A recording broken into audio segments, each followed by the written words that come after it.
Copyright disclaimer. Under Section 107 of the Copyright Act 1976, allowance is made for fair use for purposes such as criticism, comment, news reporting, teaching, scholarship, and research.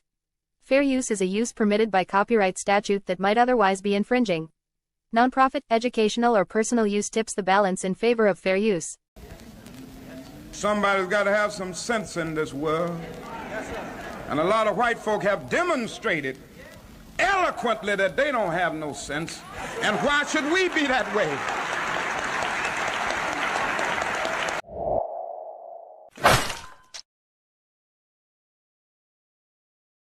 What it do, family and friends? Welcome back to the Church of Black Power. If you're not subscribed, go ahead and hit that subscribe button along with the notification bell so you'll be notified whenever videos like this drop. Please make sure you're hitting that like and share button so we can beat up the algorithm. Make sure we get this message out to the ears that need to hear. And if you have not done so yet, please click that link in the description. Go to change.org and put your signature on the petition for reparations. And with that being said, fam, welcome back to another broadcast. It's good to see everybody. Thank you all for being here. We got to talk about this resolution because, you know, a lot of folks are coming to the realization that there is no two-party system. Now, of course, we knew this because, you know, we're the black media, we're the black grassroots. You know, we've been telling folks this for such a long time. But, you know, they thought that they knew better. Unfortunately, people are now coming to terms with this new Charlie Kirk resolution in order to give them a day of remembrance and all this other nonsense. That we really have a Unibrow Party. One party, it may seem like, you know, they're separate, but when push comes to shove or whenever they want to get something done, yeah, they can do things unanimously. They can do things bipartisanly. You know, it's one of those situations where people are being snapped back into reality. That's what it is. This whole Trump era thus far has been just a whole situation of people getting wake-up calls after wake-up calls, people getting snapped into reality, getting pulled out of their psychoses. And this is good. Or in the words of the way Jason Black would say it, this is good.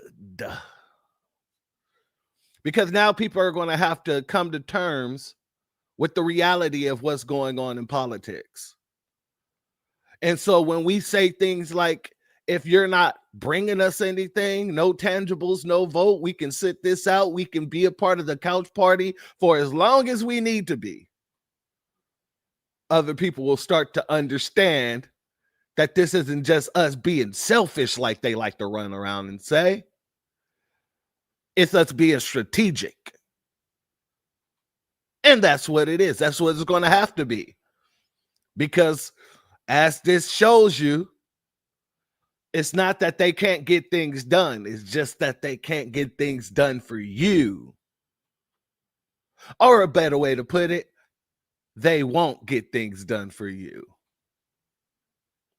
Now, family, I want to start off with this clip here because before we got into the whole situation of the resolution, Van Jones came out and he started doing some of that check the temperature talk. Oh, we got to bring down the temperature of America. It's crazy how quickly they can get on code when it comes to situations that they actually should be using to actually call out the Republican Party. Oh, yeah, this whole situation, yeah. While the Republicans is using this against the Democrats are running around here telling people that we need to unite at this point in time, while the Republicans are running around telling people that it's wartime.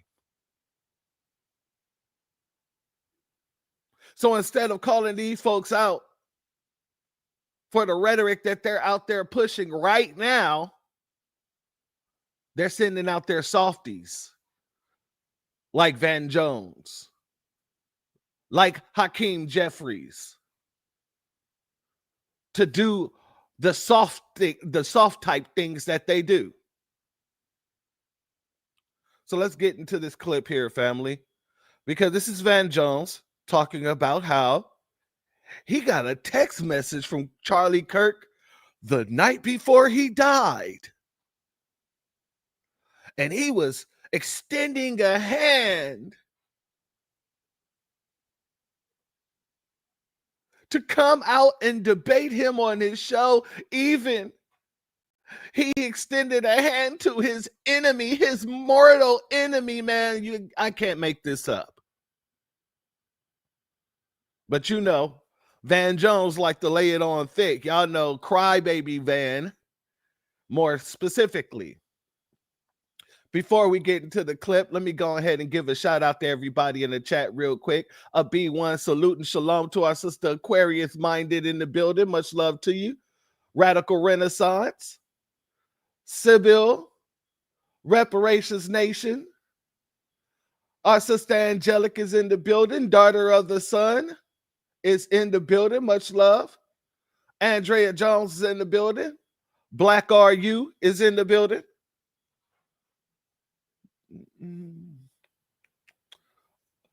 Our sister Shamika Gray is in the building. Hebrew Native is in the building. And so shout out to each and every one of you. Thank you all for being here. And a B1 salute and a shout out to everyone else who are not in the chat, and to everybody who's going to catch this on the replay. So let's go here, family. Let's get into it. Students at Utah Valley University gathered to pay tribute to Charlie Kirk, who was assassinated on their campus just 9 days ago. The vigil comes ahead of Sunday's funeral for Kirk. Tens of thousands are expected to attend, including President Trump. His murder and some unexpected outreach that Kirk made the day before his death had resonated with our CNN colleague Van Jones. The story begins when a Ukrainian woman was fatally stabbed last month in North Carolina. The suspect is a black man, and Charlie Kirk and Van got into a public sparring match online. Kirk claimed the murder happened because she was white. Van denounced that as completely unfounded. Kirk then sent out what Van calls a fire hose of tweets challenging his argument, which Van says sparked death threats against him. In the midst of all of this, Kirk reached out to Van in a direct message on X. Hey, Van, I mean it. I'd love to have you on my show to have a respectful conversation about crime and race. I would be a gentleman, as I know you would be as well. We can disagree about the issues agreeably. That message was sent on September 9th. Van says he did not see it until the very next day after Kirk was murdered. And Jones just wrote a piece about this for CNN.com and is here tonight. I mean, this is extraordinary. So this was received the day before he was killed. Yeah. Look, I mean, we were beefing. We were going at it online, on air. And then after he died, after he was murdered, my team called and said, Van, he was trying to reach you, man. What? And what was he doing? Dialogue. Let's be gentlemen together. He says, let's disagree agreeably. So I'm sitting on this and I'm watching the whole country talk about civil war, censorship, justifying murder about this guy. This guy is reaching out to his mortal enemy saying, we need to be gentlemen, sit down together and disagree agreeably. And the next day he's killed. And I've sat on it long enough. And I just said, you know what? We're going to Memorial Weekend for this man. We disagree. Everybody knows we were not friends, okay, at all. But you praise the good when it's time to memorialize somebody. And what he did, and I didn't even know it, was good. He was not for censorship. He was not for civil war. He was not for violence. He was for dialogue, open debate and dialogue, even with me. Even with me. Now, family, I got to ask, and shout out to Aquarius Minded. Thank you for the super sticker. I appreciate your contribution as always, my sister. And also, oh, yep, that's exactly what I was about to ask. How big of a coincidence is that? Do anybody believe that this man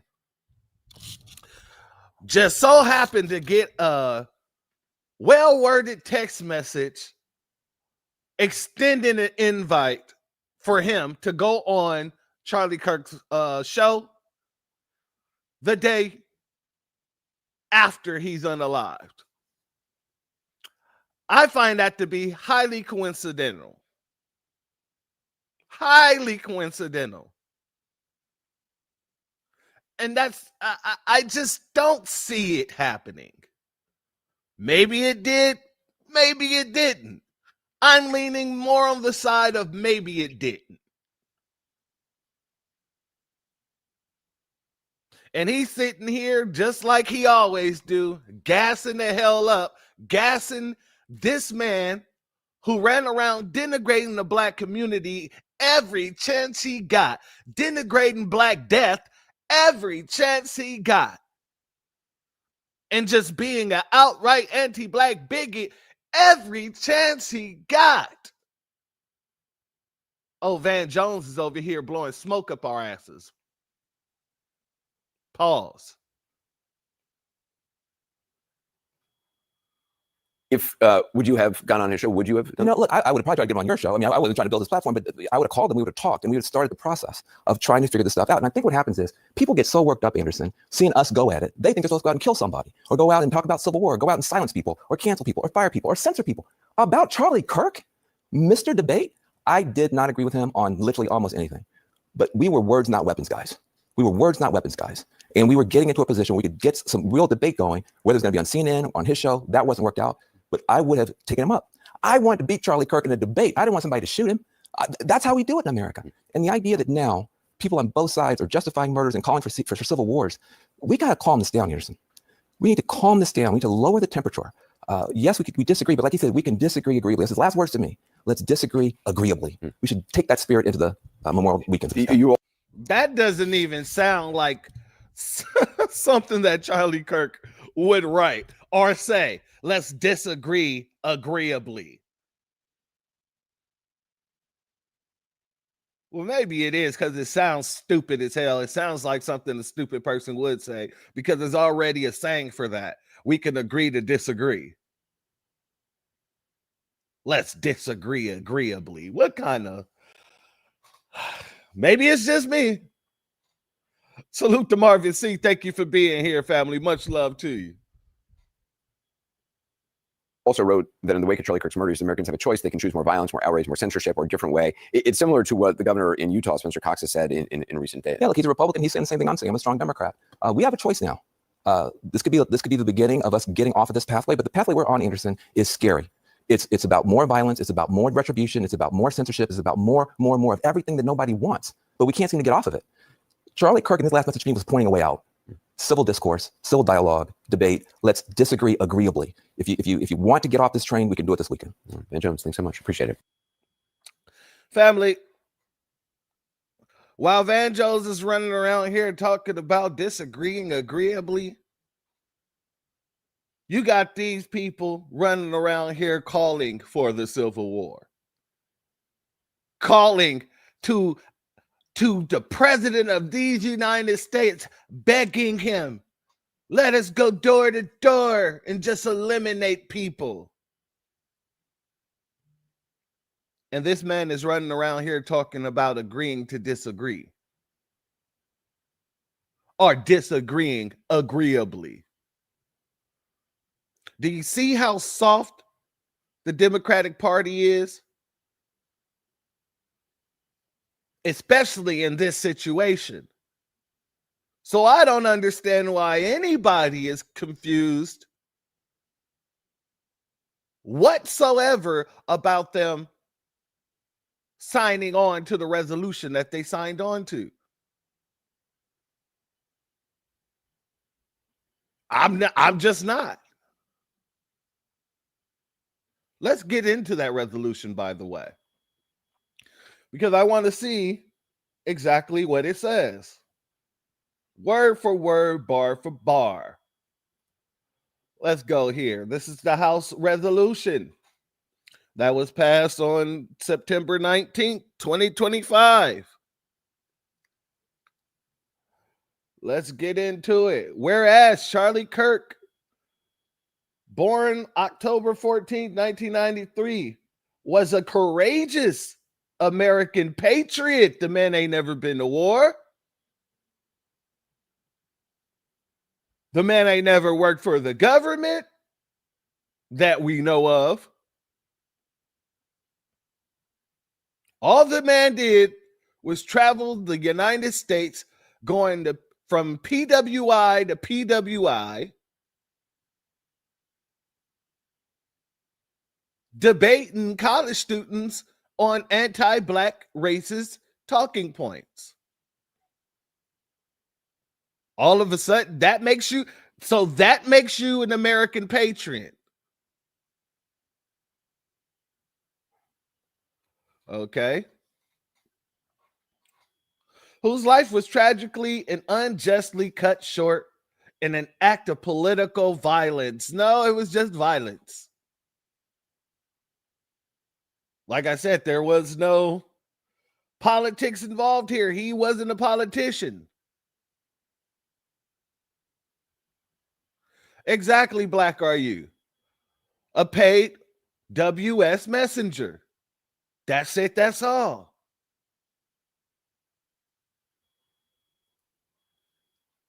Whereas Charlie Kirk was a devoted Christian. Yeah, okay. Who boldly lived out his faith with conviction, courage, and passion. Whereas Charlie Kirk was a dedicated husband to his beloved wife, Erica Kirk, and loving father to their daughters and son, exemplifying the virtues of faith, fidelity, and fatherhood. Family, if that's the case, then shoot, I know a lot of people that need a day of remembrance. Hell, I know a lot of people who's still breathing that needs a holiday. If these are the parameters.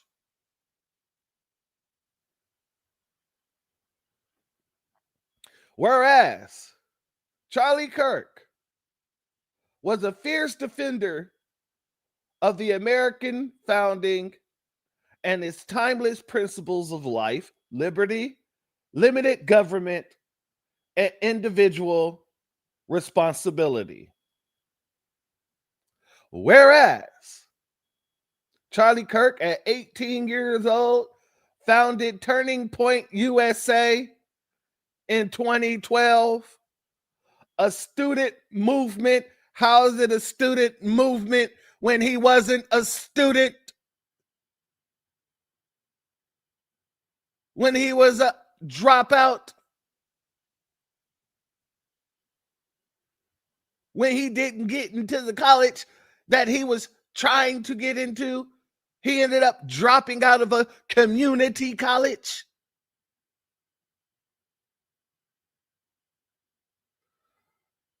I tell you, man, they're going all out.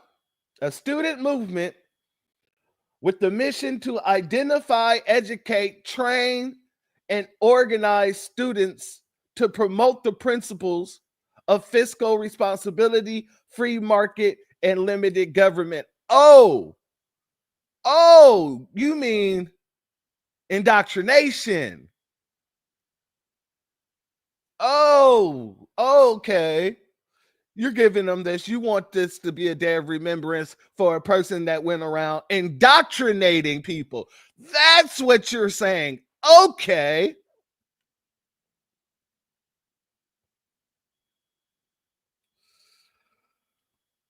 Whereas Charlie Kirk became one of the most predominant voices in America. This is what the Democrats signed on to?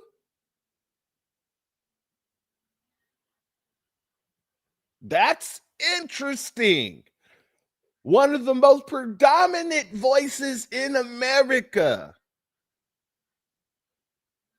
Engaging in respectful civil discourse across college campuses, media platforms, and national forums, always seeking to elevate truth, foster understanding, and strengthen the republic.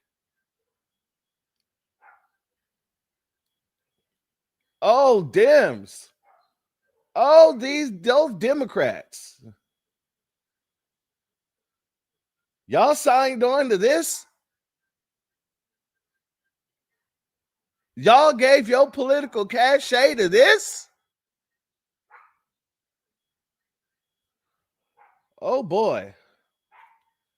Family, give me 1 second. I'm going to go ahead and play this quick commercial, non-commercial, while I let my dog in the house because she out there screaming like a dog. Introducing the B1 Rolodex, the easiest way to search for and support FBA and B1 businesses. Hundreds of entries from the Black grassroots for the Black grassroots. Free to use, free to download, constantly updated. Trouble navigating the document? Try using the map version. Notice a business missing? Use this simple Google form to submit an FBA or B1 business. Also submit anti-Black businesses, which are now being collected in that last tab. Find resources, contact numbers, and much more using the second tab. All the info you need to start practicing group economics today. Go to blacktruthunited.com. That's blacktruthunited.com. All right, where were we? Oh, yeah, the most predominant voice in America. Whereas Charlie Kirk personified the values of the First Amendment, exercising his God-given right to speak freely, challenged prevailing narratives, and did so with honor, courage, and respect for his fellow Americans, just not Black Americans. Whereas Charlie Kirk's commitment to civil discourse and debate stood as a model for young Americans across the political spectrum. And he worked tirelessly to promote unity without compromising on conviction. Family, now I'm a Taurus, which means I can stand a lot of bullshit. But this is thick. The smell of this is just heavy.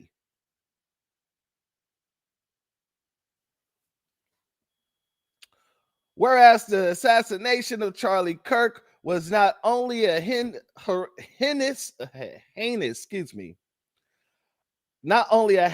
act of violence, but a sobering reminder of the growing threat posed by political extremists and hatred in our society. No. The growing threat is the one that you're home growing in your house. That's what the growing threat is. Your sons, and in some cases, your daughters. But y'all didn't want to, say that, right? That would be too correct. Salute and shalom to John's son. Much love to you. Thank you for being here. Whereas such acts of political motivated violence are antithetical, to the principles of a free republic, in which differences of opinion are to be debated, not silenced, with civility, reasons, and mutual respect. We didn't get none of that out of Charlie Kirk. We didn't get none of that out of Charlie Kirk. What the hell are you talking about? Oh, yeah, this is definitely just rewriting. Whereas the rise in targeted violence against individuals for their political beliefs undermines the very fabric of our constitutional democracy. We don't live in a constitutional democracy.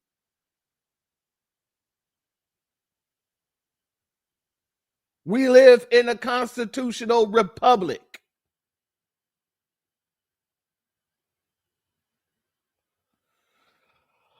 Oh, Jesus Christ. And chills the free exchange of ideas essentially to the healthy civic society.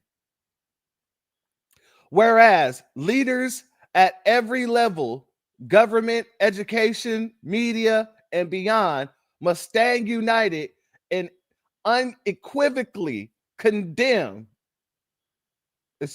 in unequivocal condemnation of political violence, regardless of their ideology. Sir, or whoever wrote this, what you're basically saying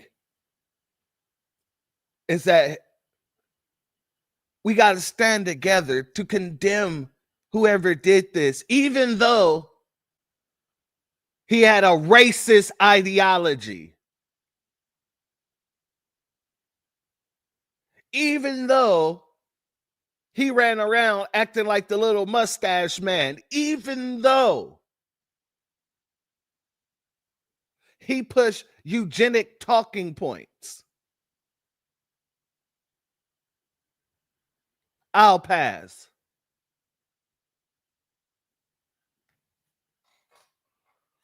Whereas the tragic loss of Charlie Kirk must not be allowed to deepen the divide in our nation. What do you mean? This has caused a whole new type of divide. You got Christians walking away from Christian churches because of the situation. That's a whole different kind of divide.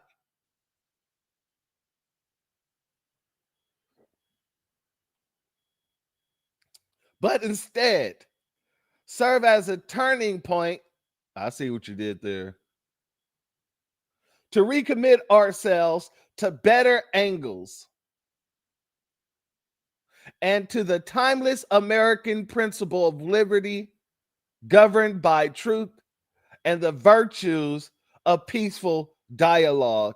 And whereas Charlie Kirk would not have us respond to his death with despair. No, believe it or not, I truly believe he would have you respond exactly the way you're responding, by weaponizing his goddamn death. I truly believe that puts a smile on his face.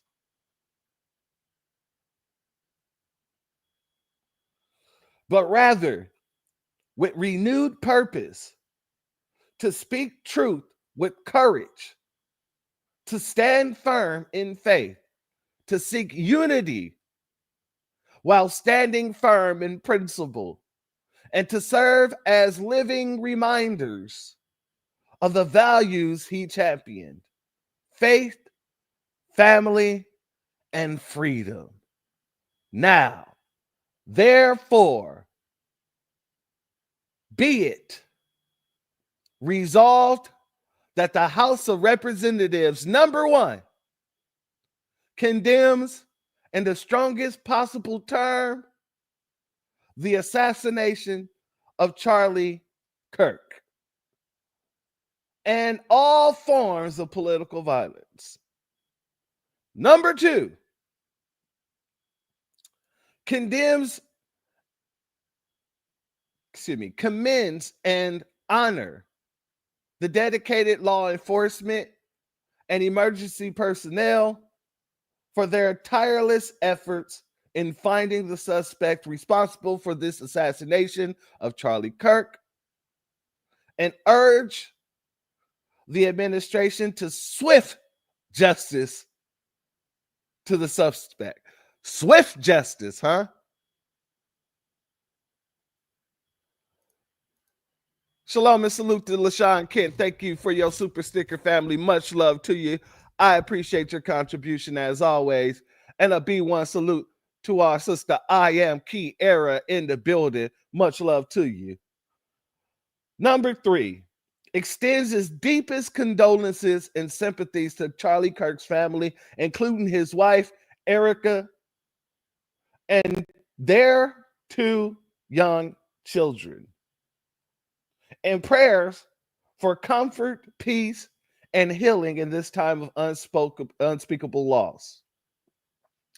Number 4, honors the life, leadership, and legacy of Charlie Kirk, whose steadfast dedication to the Constitution, civil discourse, and biblical truth inspired a generation to cherish and defend the blessings of liberty. And number 5, call upon all Americans, regardless of race, party, affiliation, or creed, to reject political violence, recommit to respectful debate, uphold American values, and respect one another as fellow Americans attest. So we done gone through the whole thing, family. This is what everybody is tripping off of, and with the rightfully so. And this is the bill that are the resolution that the Democrats signed on to, or I guess it was over 90 members or whatever. 5 of them being a part of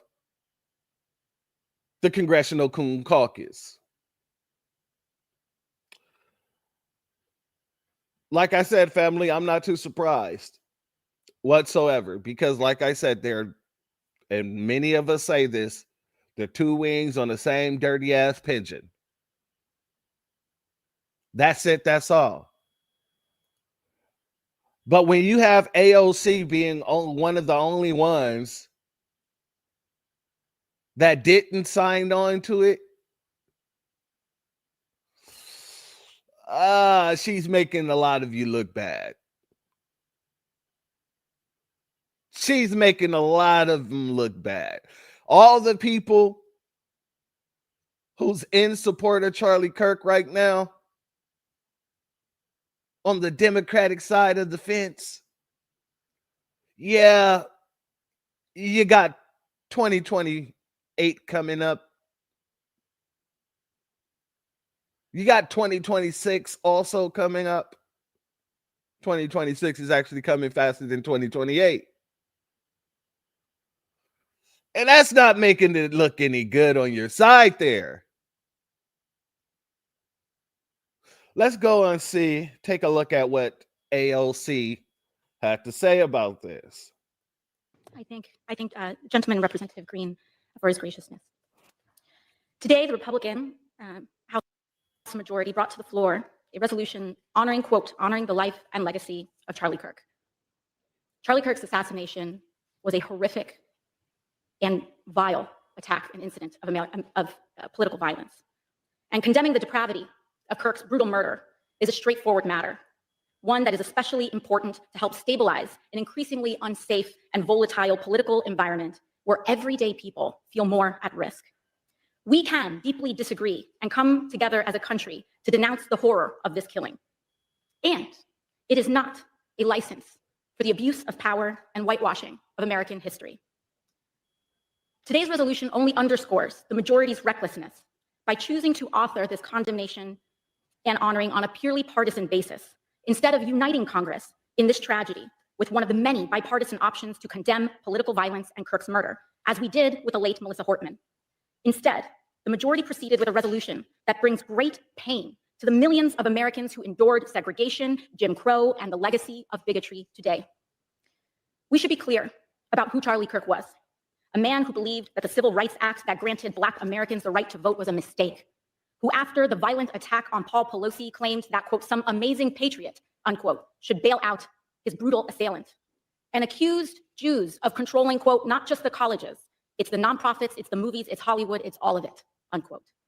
His rhetoric and beliefs were ignorant, uneducated, and sought to disenfranchise millions of Americans, far from the working tirelessly to promote unity, unquote, asserted by the majority in this resolution.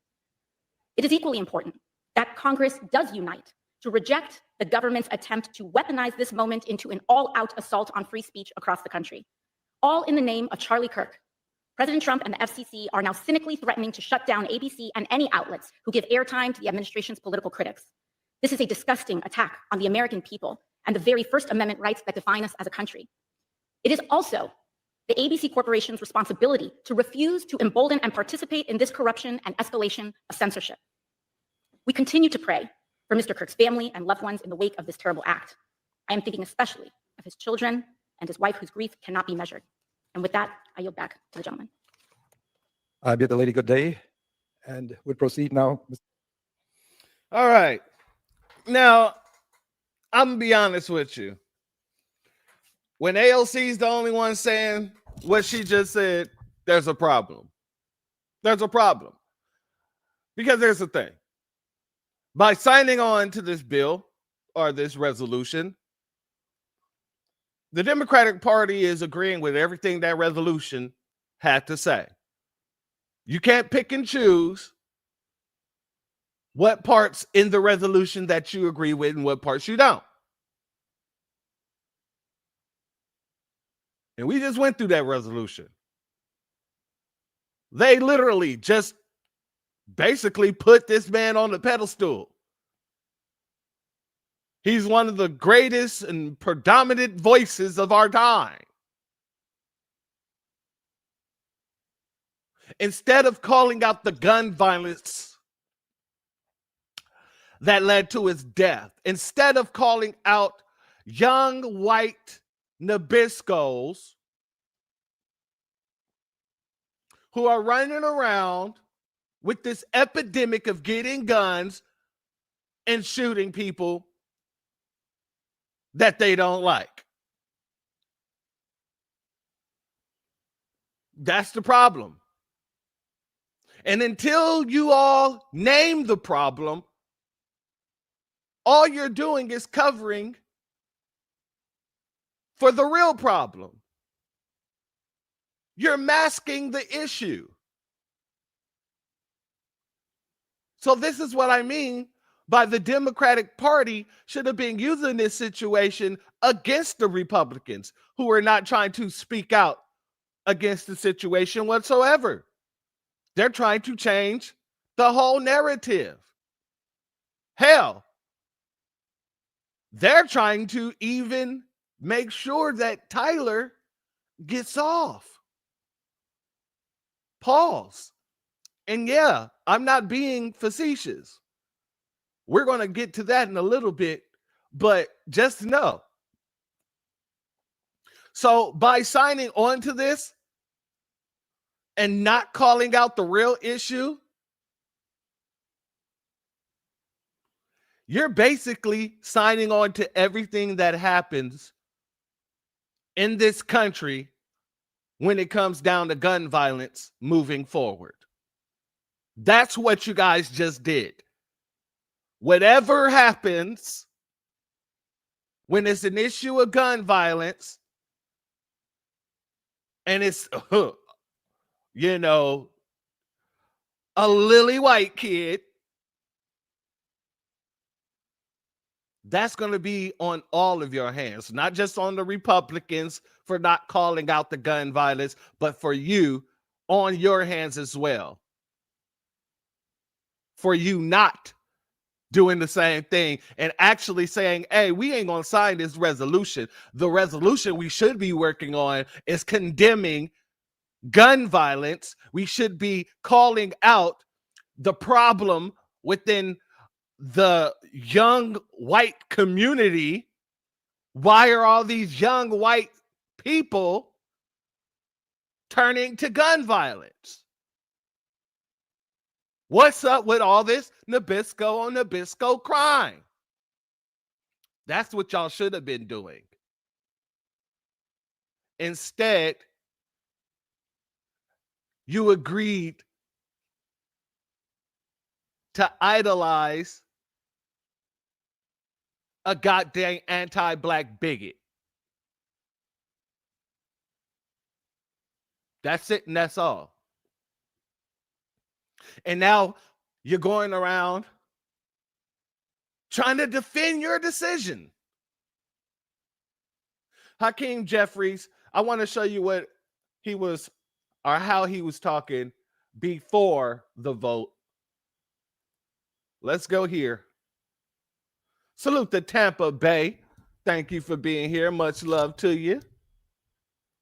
What do you think your responsibility is as the leader of the Democrats to curb rhetoric that might be inflammatory, and specifically that of Omar? We have made clear that political violence directed at anyone in any way or in any place is unacceptable in the United States of America. And every member of Congress, and certainly the President of the United States, have a responsibility to take the temperature down and ensure that we are lifting people up.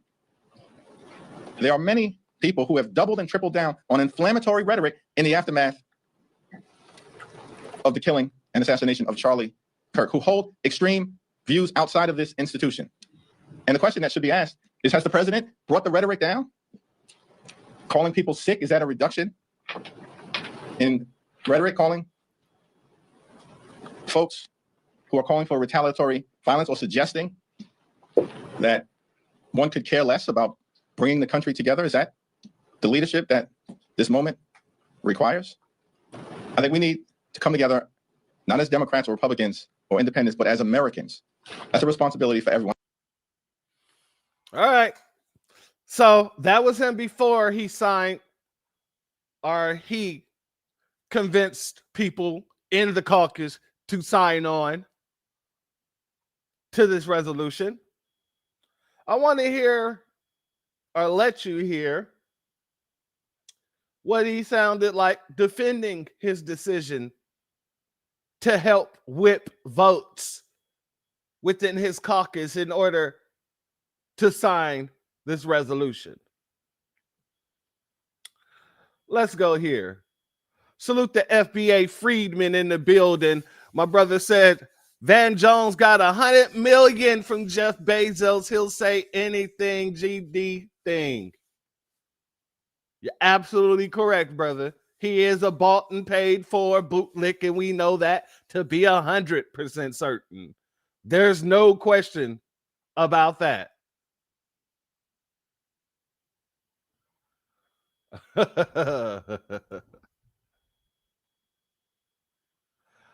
Shout out to dude shut the hell up. I ain't gonna say the F word today. Shout out to you. Thank you for being here, as well as Black Warrior, #1 Switchblade, our sister Key Prince,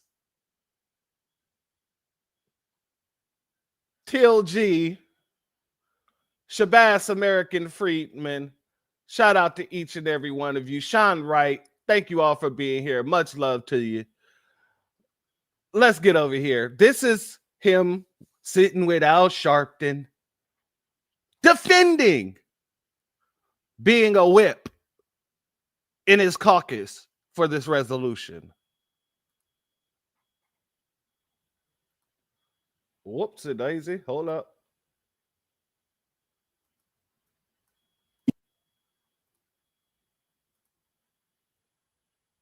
With me in the studios, Democratic leader of the House, New York Congressman Hakeem Jeffries. Mr. Minority Leader, great to have you on Politics Nation again, and great to have you in studio. I want to start with this bipartisan resolution honoring Charlie Kirk that divided your caucus this week. You voted in favor along with 100 Democrats, but 58 of your colleagues voted against it, most of them members of the Congressional Black Caucus, who criticized the measure as, quote, an attempt to legitimize Kirk's worldview that includes ideas many Americans find racist, harmful, and fundamentally un-American. As a CBC member yourself, what's your reaction to this critique? Well, I understand fully the CBC critique and participated in a variety of different CBC conversations that we had, particularly toward the end of the week in advance of the resolution. One thing I can say is that every single House Democrat does not endorse the views espoused by Charlie Kirk in any way, shape, or form. And every single House Democrat does not endorse political violence against any person at any time for any reason. And this probably was an attempt by some on the right to try to divide the Congressional Black Caucus or divide House Democrats. Wait a second. Is he trying to he's trying to place the blame black he is trying to take the blame and place it back on the Republicans. This was probably an attempt to divide us. And it's working because we voted in favor of it, and 53 of them decided not to. But it's just a tactic of the Republicans on the right. Yeah, okay. Salute to Classy K. Thank you for being here, as well as Warrior Cherub and our sister Kim Brown in the building. Much love to you. And we will continue to be as unified as ever in pushing back against Donald Trump and his extremism. The other thing I'd say, from my perspective, is that I looked at it. But how? You're going to be unified as ever, to push back against Donald Trump agenda. Y'all literally just voted on a resolution to honor Charlie Kirk. And the Senate just passed a similar resolution. That doesn't sound like fighting back to me. That sounds like bitching out. But go off. Unified as ever in pushing back against Donald Trump and his extremism. The other thing I'd say, from my perspective, is that I looked at it as a 2-page resolution that doesn't even have the force of law. It certainly wasn't. It doesn't have the force of law. Okay. Hey, family, I want you to put a pin in that. We're going to get back to it. Shout out to dude, shut the F up. He says congressional boule circus. Exactly. Exactly. It wasn't about a national holiday. It wasn't about a statute. It was a 2-page resolution. And, we're not going to let Republicans divide us or distract us from the mission of protecting the health care of the American people, pushing back against. You just did that by voting unanimously, in some cases, to celebrate that dude. What do you think it does to your constituents? It puts a target on our backs because you are now mainstreaming an anti-black bigot. What the hell are you talking about, sir? You're not protecting us by doing that. You're actually helping them target us.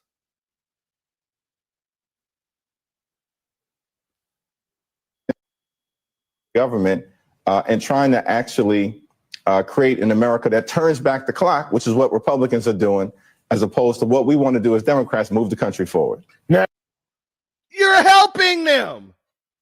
If they want to move back, move back the clock. And you want to fight against them moving back the clock, you probably shouldn't have signed on to a day of remembrance for an anti-black bigoted racist who wanted to move back the clock, who said civil rights was a big mistake, who said MLK was a bad man and a rapist. But you're fighting against them? No. You're helping them. And that goes right back to what we say this is: a unibrow party, a unibrow system.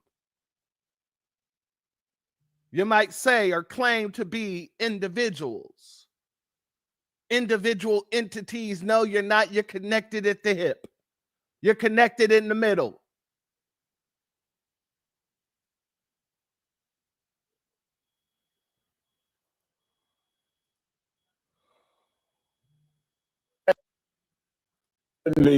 Denounce what happened to him. I pray for his family, said this on the show, but I also disagree, as most of the civil rights community does, with many of the issues he purported and said, including attacks on some of us personally, me included. You and I.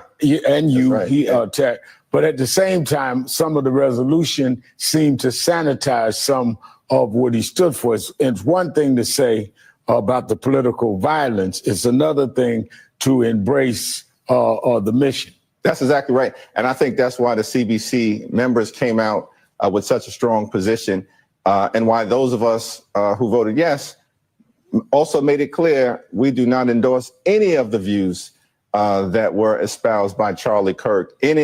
You quite literally endorse the views when you signed on to that resolution.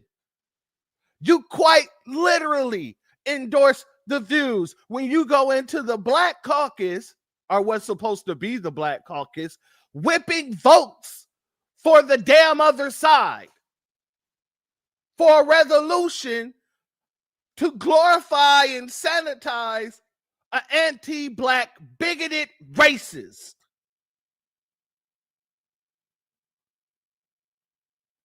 These people, I don't know. I don't know. You just can't. Are they just?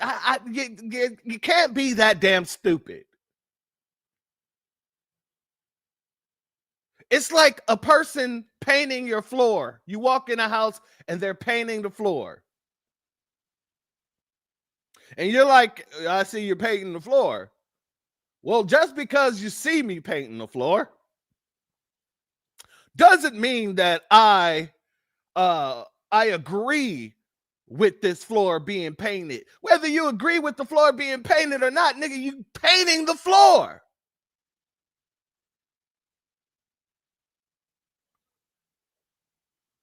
You can't tell us something totally different after you done already painted the floor. I don't care whether you agreed with it, whether you fought your wife, whether y'all had back and forth for a full week. I don't give a damn. You're painting the floor.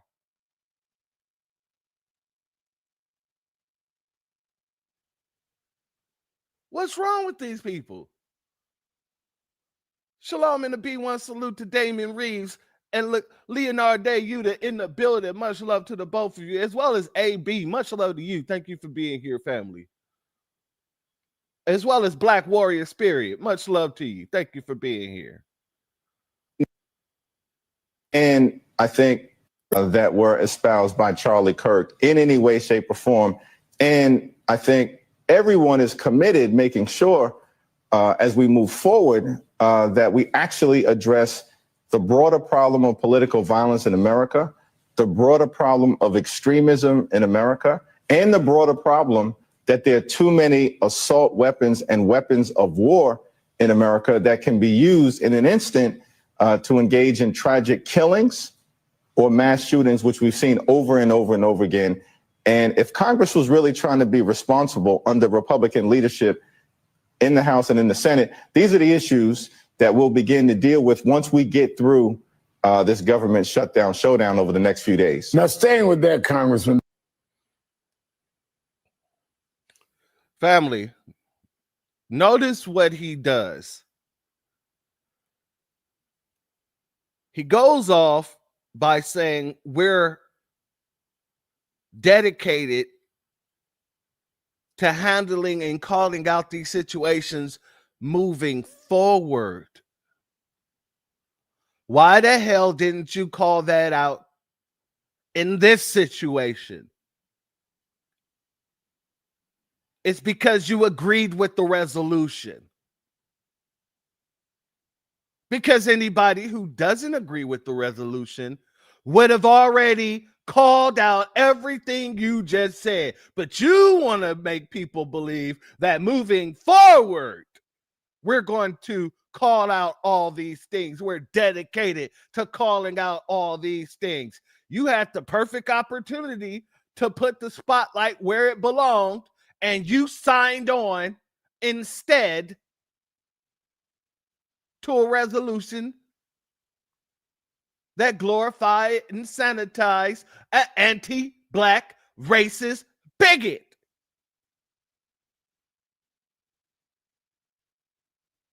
You can't get around that. Everything that you have to say is nullified because you already signed on to make it less safe for your constituents due to glorifying and sanitizing an anti-black bigot. I gotta hammer this home because there's going to be some people in the back of the classroom that's going to say, well, you know, he thought he was doing the right thing and all. No, he didn't. He knew what he was doing in the very same way he knows what he's doing sitting here right in front of this skinny, thin, toothpick Al Sharpton. He's double speaking out of both sides of his neck. We're dedicated to calling them out on the gun violence and all of the issues that plague our society with this violent nature, but yet you signed on to something that literally masks the real problem.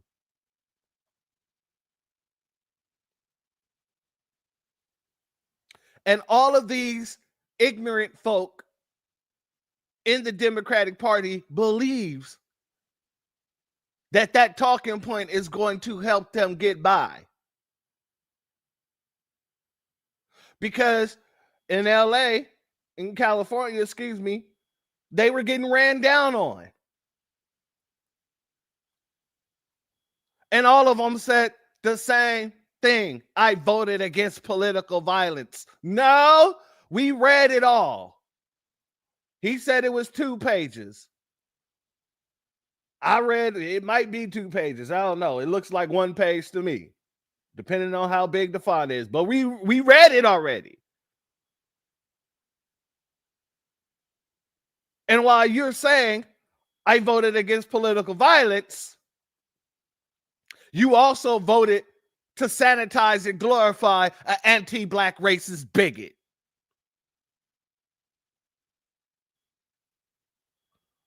Salute to Cut the Check. Thank you for being here, family.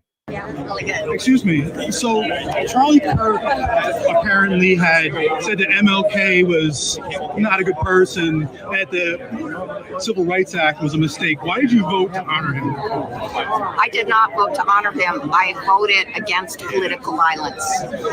So that vote was against violence only, but the name of the bill is like honor Charlie Kirk Act or something. Yeah. So you voted for it, but you weren't honoring. I voted to end political violence. You know, he also said some horrible things about Simone Biles who've been sexually assaulted. Nothing, and you still voted for him?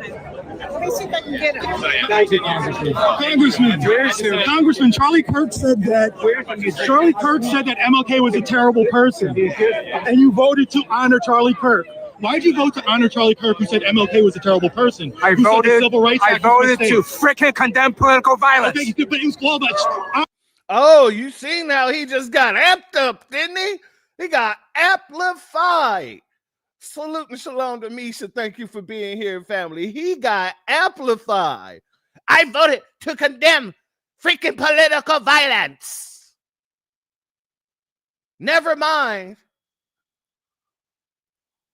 all the other things here that was up in here that you signed on with for, that you were agreeing to when you put your name on the dotted line.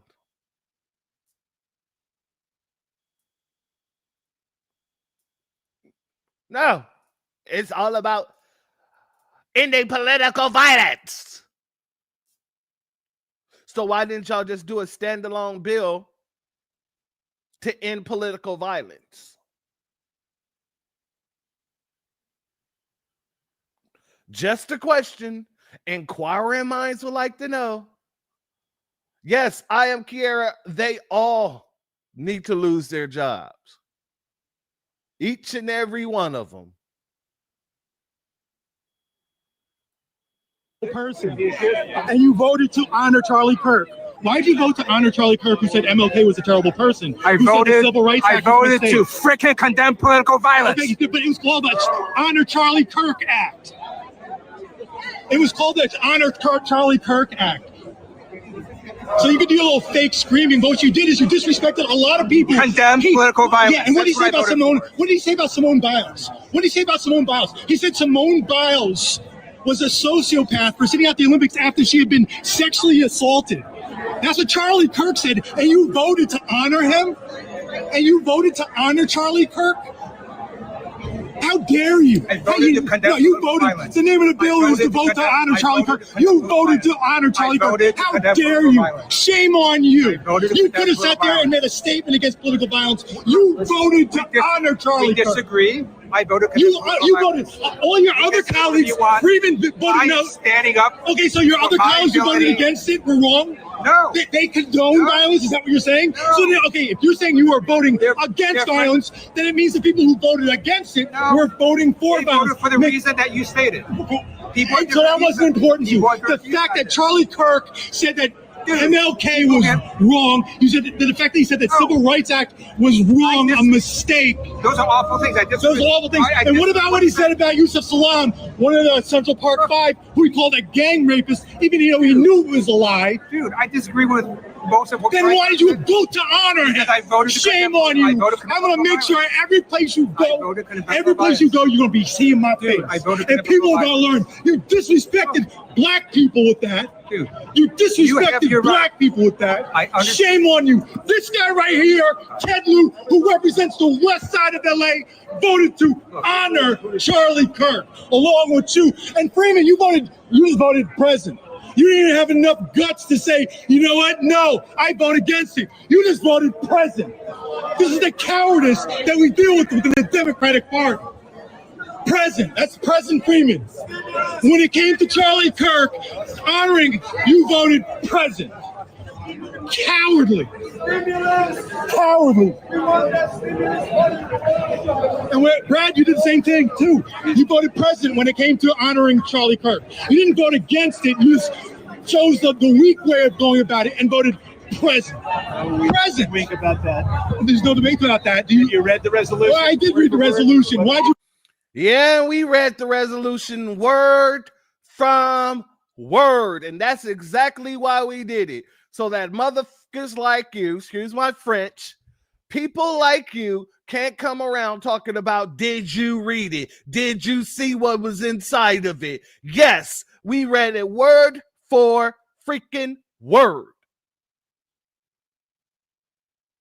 And y'all glorified and sanitized an anti-black, bigoted racist.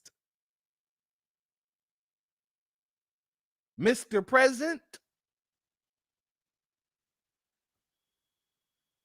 vote present. Why did you have the guts to stand up for what you believe in? Would you be willing to answer why you did vote? Here we go. Here's this chance. No, you mind your business. Don't listen to this guy. This guy is a coward who voted present when it came to honoring Charlie Kirk. Why did you Mr. Oversight. Why did you vote present on that? There you go. Answer it. Don't stand in my way. Don't stand in my way. I don't have to do anything. If your people vote the right way, we wouldn't have this problem. This guy voted to honor Charlie Kirk. This clown right here voted to honor Charlie Kirk. So, family, we're not letting anybody off the hook when it comes to this situation. Yeah, y'all heard, huh? Mind your business. Hey, that's how you command the room right there. I ain't gonna lie. He did that. I'm gonna give him that much. Yeah, we're not letting anybody off. We're not letting anybody off. And a lot of people would say, and before I go there, because I do want people to understand that it is a resolution. There is not law abiding, it's not legally binding or anything. Shout out to Crystal Watson. Thank you for being here, family. And to be honest with you, the last action on this situation, it shows right here that the House on the 19th, the motion to reconsider. It says the motion to reconsider laid on the table agreed to without objection.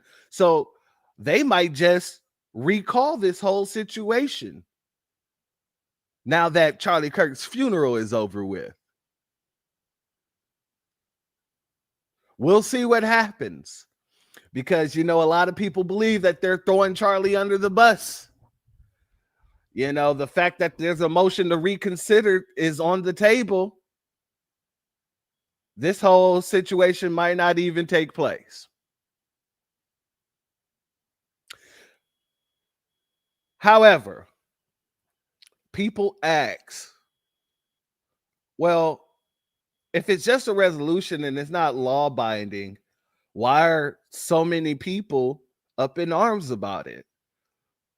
Why should we care that the Democratic Party members, over 100 members, signed on to that resolution if the resolution is just a nothing burger paper document? And I would have to say to those people, because those resolutions can and do become law. Let's go here, family. Do y'all remember this resolution? Senate Resolution 200. And this is from 2021. A resolution condemning recent hate crimes committed against Asian Americans and Pacific Islanders. Anybody remember this? And what happened in just a few short weeks later? It went from a resolution to a whole damn bill. And while people like the dumbass rolling bowling ball Martin was running around talking about it wasn't a hate crime bill, it was a COVID bill. It was a COVID bill. The name of the bill is a COVID Hate Crimes Act.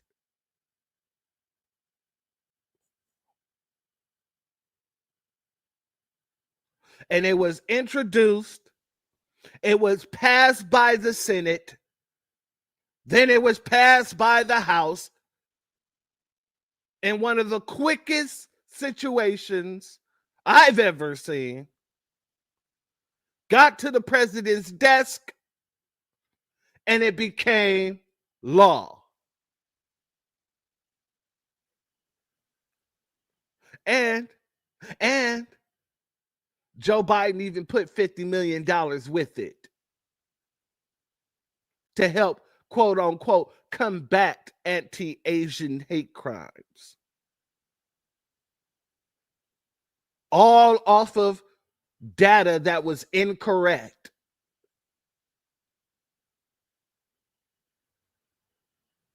So yeah, we should be looking at this the way we're looking at it. You know what else? Started out as a resolution and became an act. Oh. Before I go there, let me also just say this COVID Hate Crimes Act was also passed unanimously, excuse me.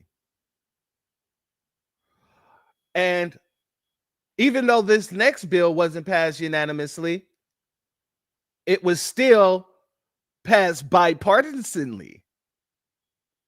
And that's the Respect for Marriage Act, where they got so afraid after the Supreme Court overturned Roe v. Wade that they said gay marriage was next, and all of a sudden the Republicans and the Democrats got on cold with each other and passed this bill. Yeah. They can get things done, but just not when it's for you. Salute me and Kim. Thank you for being here, my sister. Much love to you as always. So yeah, but let's get to some of the reactions, shall we? Let's start off with this clip here. Senate passed a resolution to make October 14th a National Day of Remembrance for Charlie Kirk. Here's what we know.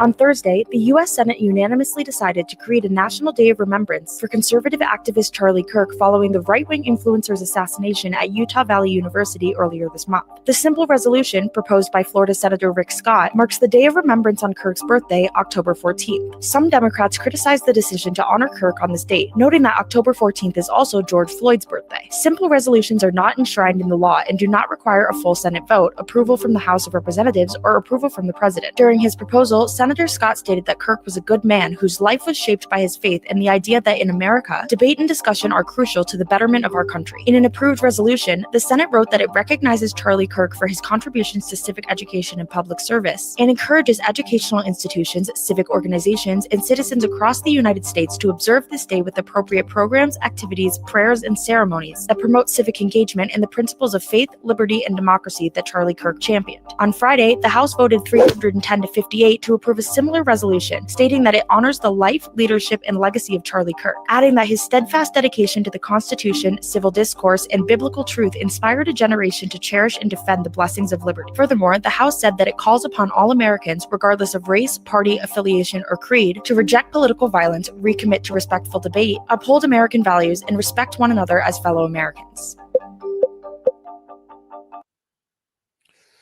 All right. Now, family, this next clip here, in case you don't believe that all they did was embolden the followers of Charlie Kirk by signing that resolution,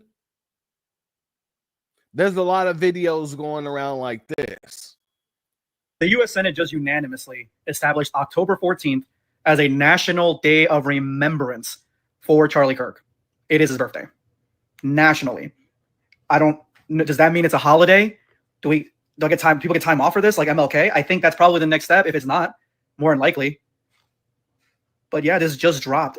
And what people are not understanding is that the reason this is so important, the reason it's such a tragedy is because it's not about right or left, blue or red. It's about freedom of speech and discussion. That's it. That's all he did. That's all he wanted to do. At a certain point, it's freedom of religion, because he preached a lot of Christian values. And he talked a lot about the Bible. He was a holy man. And what happened to him is terrible. And it'd be terrible even if it was the same way on the other side. But it's not. And I just am really happy that there is such devoted people not only in government right now, but just across the country.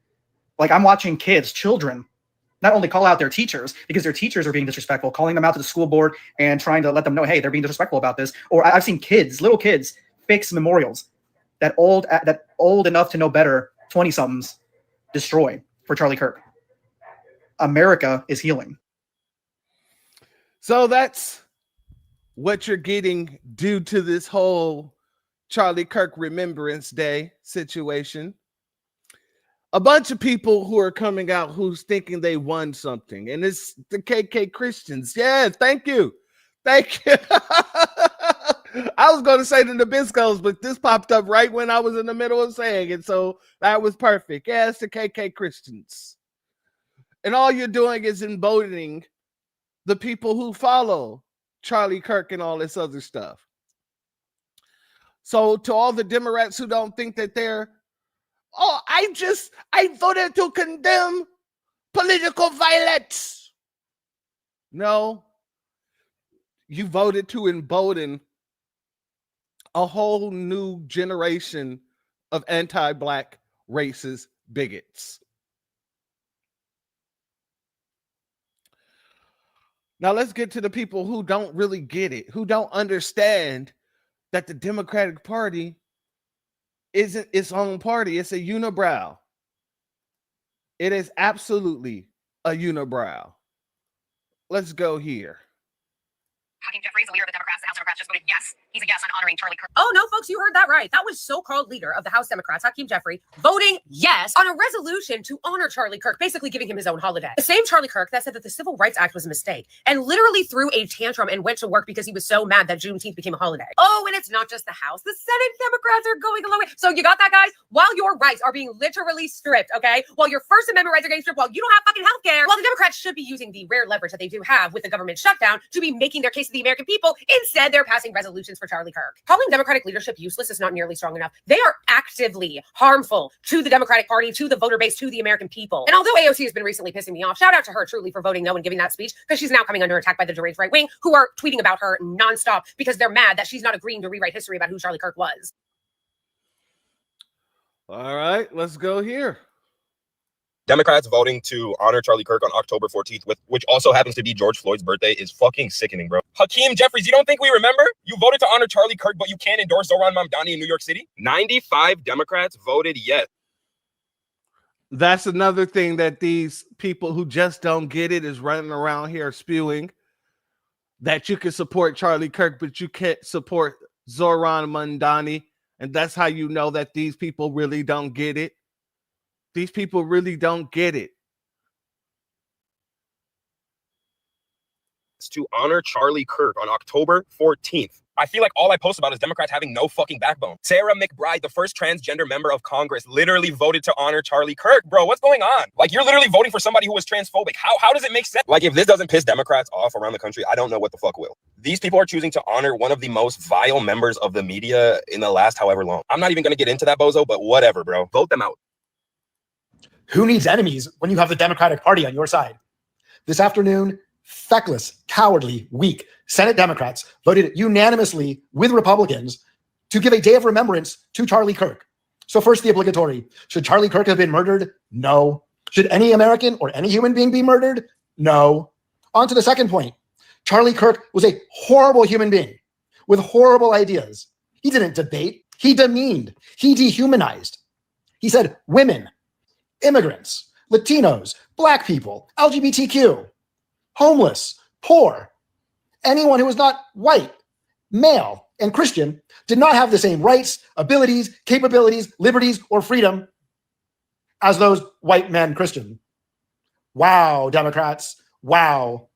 So I ask you, people who are voting for Democrats and who have in the past, and who are registered as Democrats, and who carry water for the Democrats, are you done yet? Do you recognize, is it silly to say the two parties are the same? They're not the same. Are they so similar that they're always going to be selling out your rights and your liberties and your freedoms and your future and your opportunity? What more information do you need? And they're going to do it with a continuing resolution too. The Democrats are going to puppet Republicans, pass a continuing resolution that is going to accelerate the fascism and authoritarianism. Happy yet? Or are you ready to do something else? The something else is progressives creating our own centers of power. The something else is ditching the Democratic Party. The something else is electing enough independents to Congress to deny both parties a majority. I know on October 14th, I will not be remembering Charlie Kirk. I take that back. If I happen to have to think about him, I will remember him for the horrible, awful, weak, cowardly person he was, that he thought it was right and within his right to dehumanize other human beings.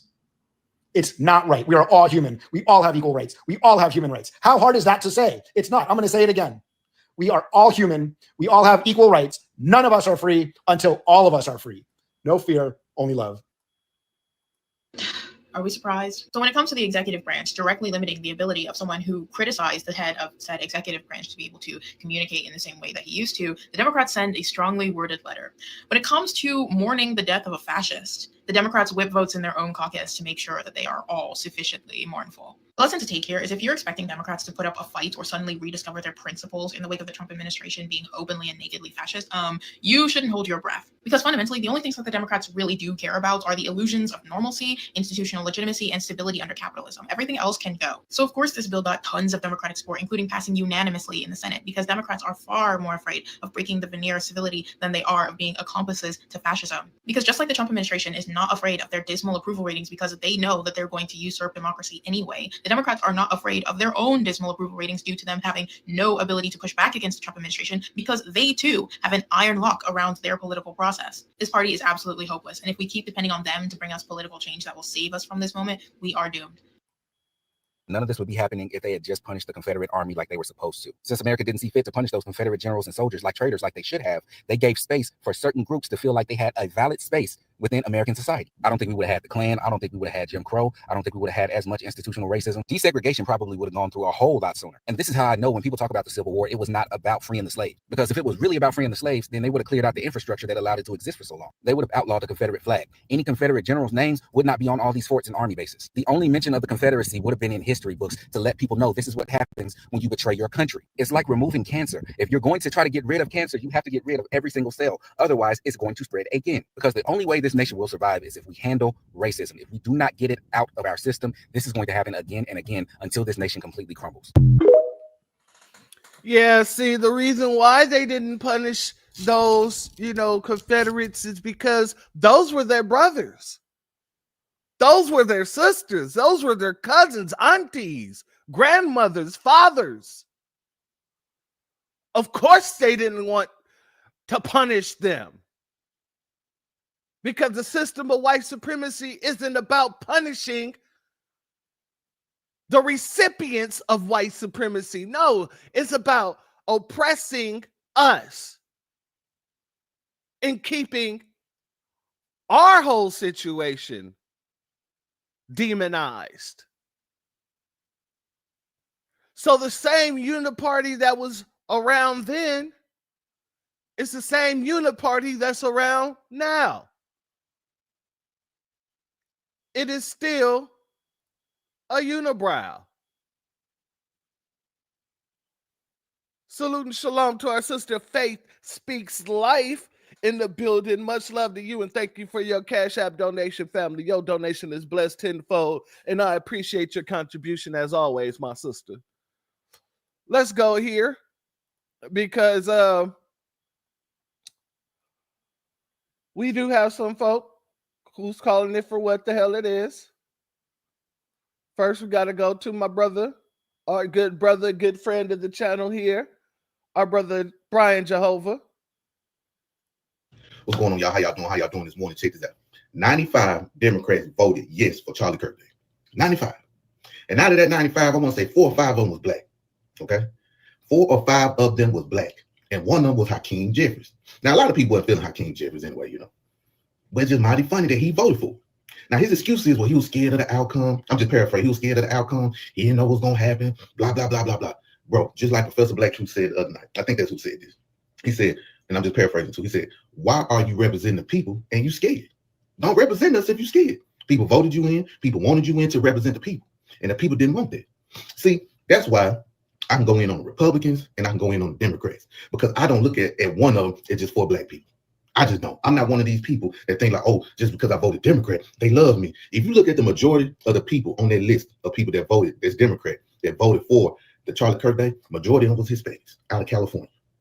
A lot of them was Hispanics from California. Y'all look this up. What they tell you tells you a lot. That a lot of those Hispanics have that same view as Charlie Kirk. I'm just being real. Because as a matter of fact, I'm going to tell you how petty I was over the weekend. I called all my friends and family to ask them, so how you feel about the Democrats voting for Charlie Kirk Day? They either got upset, start making excuses, or hung the phone up in my face. I text some of them, I still haven't got no text back. I treat all of them the same. I'm just looking for the one who got the best option for my people, and that's it. But it goes to show and prove that Democrats are racist also. And you notice, Democrats ain't really saying nothing. Democrats ain't really saying nothing about all the rhetoric that's going on behind the Charlie Kirk situation. They just sitting back watching. They just sitting back and watching. So, hey, y'all be careful. All this vote blue no matter who. Get this straight. The United States Senate, a population of people that rarely, if ever, unanimously support a particular issue, cause, or somehow found the time, despite all of the other stuff that is happening here in the United States and abroad, somehow found the time, despite there being hundreds of thousands, if not millions of Americans who are unemployed, who are living in really shitty conditions, they somehow found the time to vote unanimously to allow for October 14th to be Charlie Kirk's Day. MLK's family had to advocate for 15 years to get MLK Day. JFK, an actual president who was actually assassinated in office, doesn't even have a day of remembrance. But somehow, unanimously, Democrats and Republicans came together to create this day of remembrance as if Charlie Kirk wasn't a bigot, a racist, a sexist, xenophobic, homophobic, whatever phobic you can think of, that was Charlie Kirk. If anything, he is a man that should not be remembered. And if he is remembered, the totality of his character should be front and center. And that is nothing to celebrate. Charlie Kirk did not love America. He hated this country. He hated that women have the same equal rights as men. He hated that black people have the same job opportunities as white people. He said if he sees a black pilot, the first thing he's going to think is, boy, I hope he's qualified. He stated that black people in power stole a white person's job. He hated that gay people are allowed to live freely. He hated religious freedom. The only thing we know he didn't hate was gun violence. His kids dying in their classrooms meant the Second Amendment was alive and well. Y'all, he said that shit. These are his documented positions, spoken loudly and proudly, over and over, on video, on his shows, tweeted, on X. Any of this can be looked up. I think there's a lot of people who just hear the Jesus side of things and are mourning the loss of Charlie Kirk and just believing that he was a great man spreading the gospel. But I think a lot of these people out there that are denying all these things and acting like it's fake know better. They know what he said. They followed him. They agreed with these things. They just don't want to say that. If you're sad that Charlie Kirk died, that's fine. It's understandable. My heart aches for his wife and children. Doesn't matter who you are. But can we not try to pretend that he was something he wasn't? Make sure you're following me so I don't disappear. Love y'all. October 14th is National Love Erasers Day. Remembrance of Charlie Kirk Day. This is just passed by the Senate unanimously. October 14th is National Remembrance Day for this guy. I want to point out a couple things here. They've removed Veterans Day. They completely took it away a couple months ago and then said, we're no longer celebrating veterans.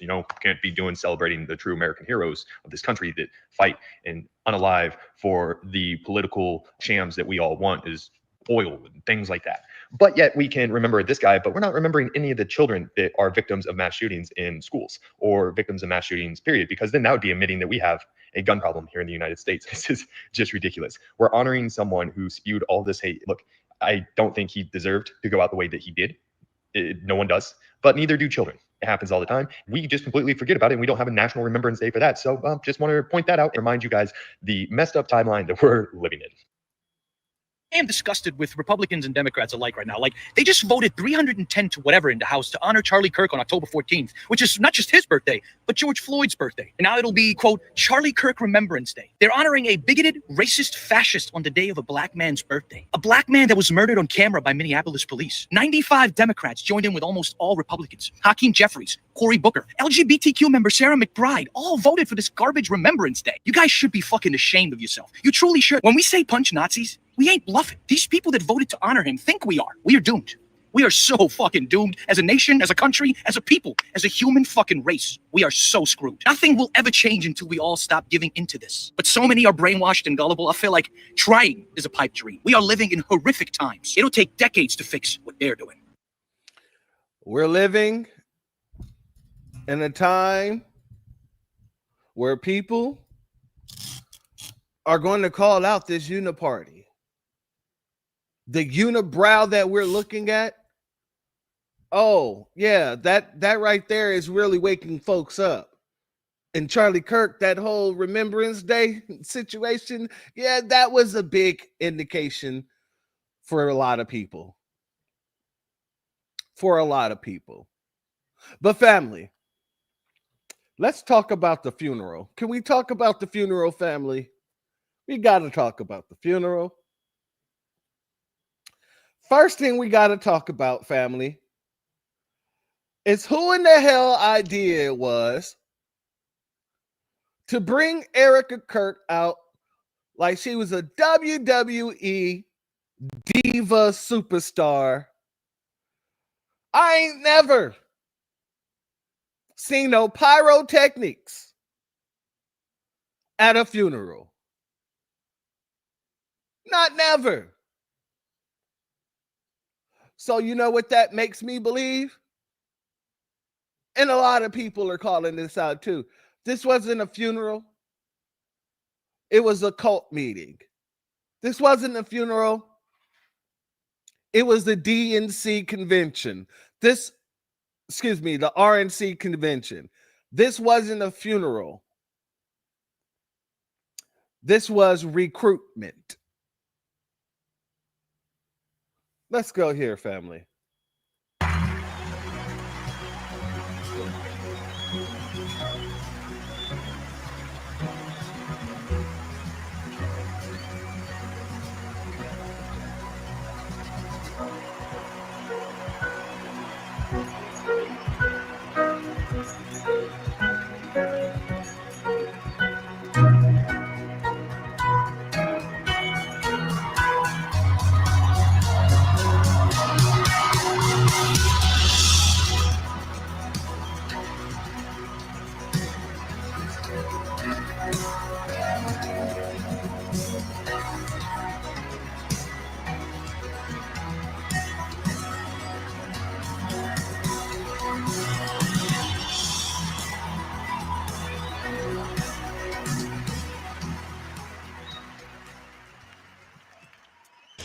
Leo, please.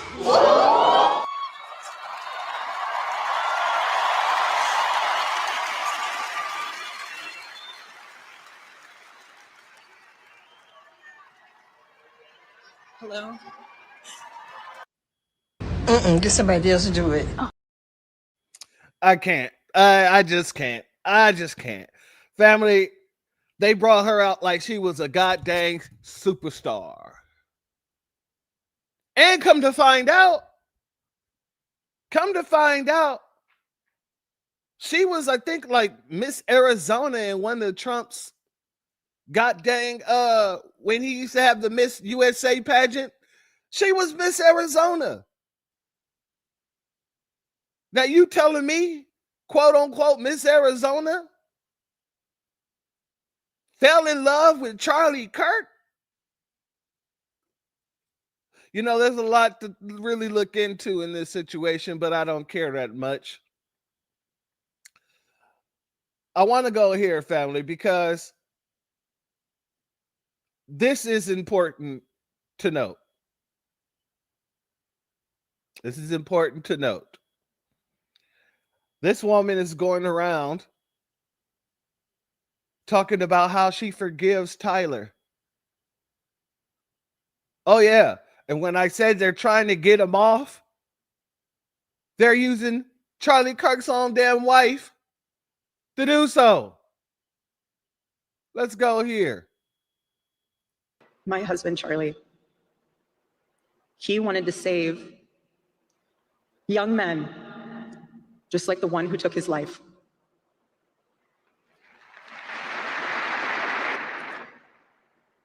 On the cross, our Savior said, "Father, forgive them, for they not know what they do." That man, that young man. That young man. She made sure to, you know what I'm saying, give that characteristic. He's a young man. He's a young man. He don't deserve his life taken from him. He's young. He's a young white boy. A very young Nabisco. That young man. I forgive him.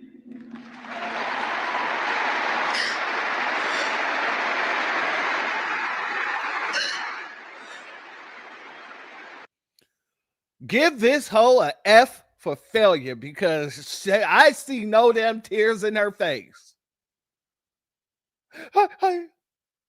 I forgive him. Okay, let's let her continue. Hold up. Man, that young man.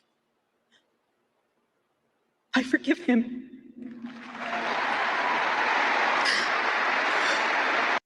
What happened to the Erica that was talking about they have no idea what they've done?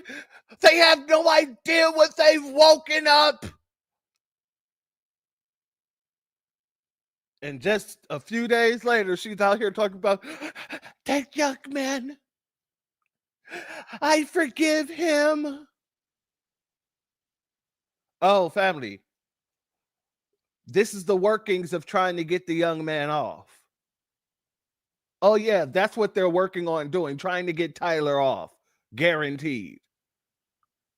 Allegedly. Shout out to Master Jeep in the building. Much love to you. Thank you for being here.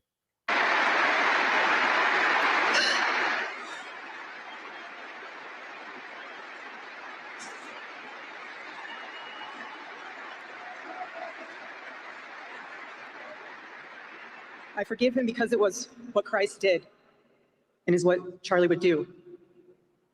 The answer to hate is not hate. The answer we know from the gospel is love, and always love. Love for our enemies and love for those who persecute us. All right. So while she's running around here talking about she forgive him after the funeral, and if you think that I'm playing when I said they're trying to get they're paving the road to make sure Tyler goes home, you got your lamestream news broadcasters basically outright saying nobody believes that Tyler was the real shooter. Oh, yeah. Oh, yeah. Let's go here. So I was in line with people for 3 hours talking to all the folks. And they were Christians, and they were happy, and they had families, and they were lovely people. And I started talking to them. And they were happy and prayerful. And none of them that I spoke to believed that the shooter that they got and have arrested actually did it. And they are the War Room Posse. It's 0%. They were and they were angry. Same with our chat. They don't need that. They don't. Not saying this guy's not a bad guy and an evil guy. Right. But they think something, and this is why Cash Patel did announce today that the FBI has officially expanded the investigation. My big fear was you would get a lone wolf, lone gunman, and Utah police, and everybody want to shut it down. I think Cash said today that they've expanded it out because we have to. Forever. So I was in line with people for 3 hours. So, family, this man is saying that people were not just saying they didn't believe he did it, but they were mad that the shooter has been caught. They don't believe he's the shooter. So much so that Cash Patel, that surprised-looking mother lover, he is expanding the investigation. Now tell me they're not paving the road to say they've made a mistake. They don't have the shooter. They got the wrong guy.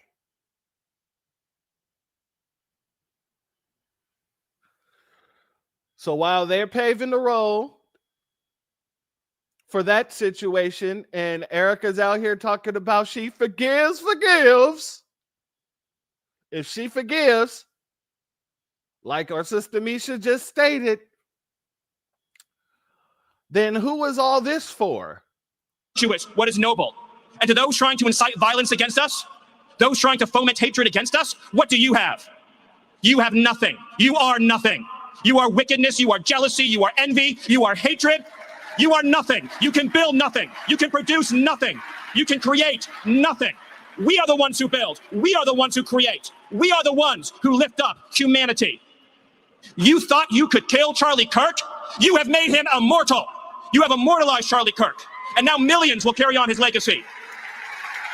And we will devote the rest of our lives to finishing the causes for which Charlie gave his last measure of devotion.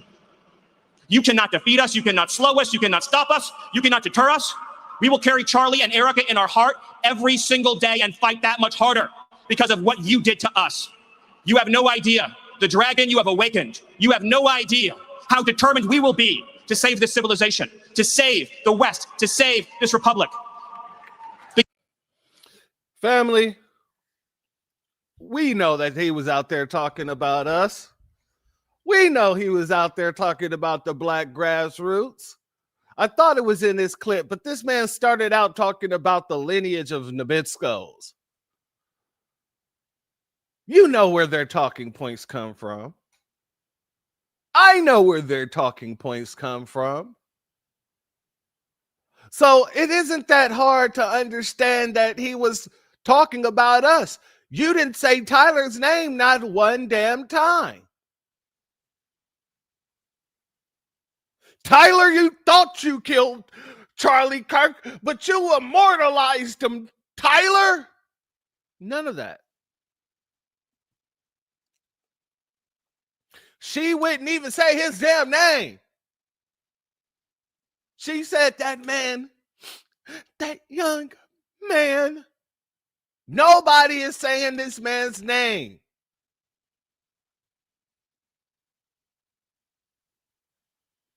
But yet, she forgives him. But in the very same goddamn broadcast, in the very same funeral, quote unquote, Klan rally, allegedly, you then have Stephen Miller pulling from old freaking Nazi propaganda.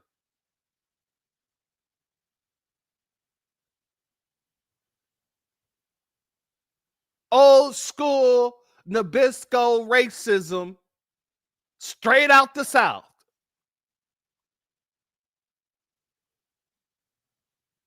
But you forgive. Yeah, I don't think that's the case whatsoever. Shalom and salute to our sister Starte Jones in the building. Much love to you, my sister. Thank you for being here.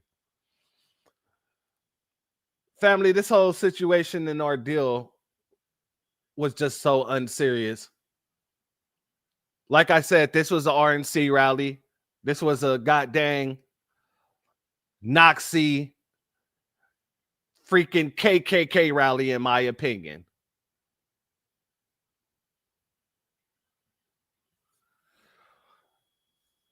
They're talking about everything but Charlie Kirk. Family, when have you gone to a funeral where there's no family and friends there?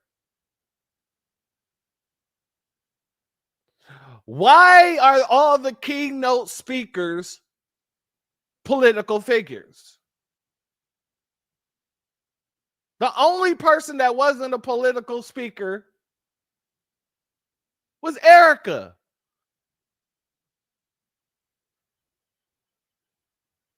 Why is that? Trump got up there. He was the keynote speaker. Trump got up there and started talking about everything else. Oh, what's happening here? Hold up. I don't know what's going on, but my viewers just dropped down to 0. They must be messing with the stream.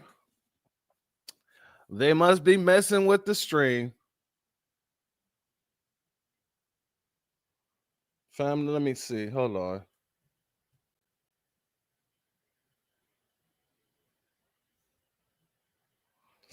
Yep, I don't know what just happened, but everybody that was in here, it went from like 70 down to 0. But it looks like I'm still up, so I'm just going to continue doing what I do. We still here? Okay, good. Thank you, my sister. I appreciate that. All right. So Trump get up there and he starts talking about everything except for Charlie. Hell, it's even debatable if he even remembers Charlie. Every time he's asked about Charlie Chucky Kirk, he's bringing up all kind of different nonsense. Oh yeah, I'm doing good. I'm over here. I just got finished building the ballroom, where we've been trying to build that ballroom for a long time. It's one thing to do that when freaking what's the name of the media runs up on you asking you questions, but to get to the man's quote unquote funeral and start talking like this, oh, that's got to be disrespectful.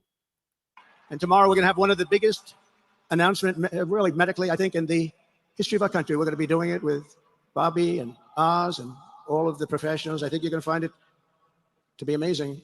I think we found an answer to autism. How about that? Autism. Tomorrow we're going to be talking in the Oval Office in the White House about autism. And tomorrow we're going to have one of the biggest. Family, this man used that time to make an announcement that they're going to be dropping something, big news. And it's going to be about autism. Give it up for autism. This was a funeral. No body viewing. I'm just confused. Shalom and salute to Crux West. Much love to you. Thank you for being here, family.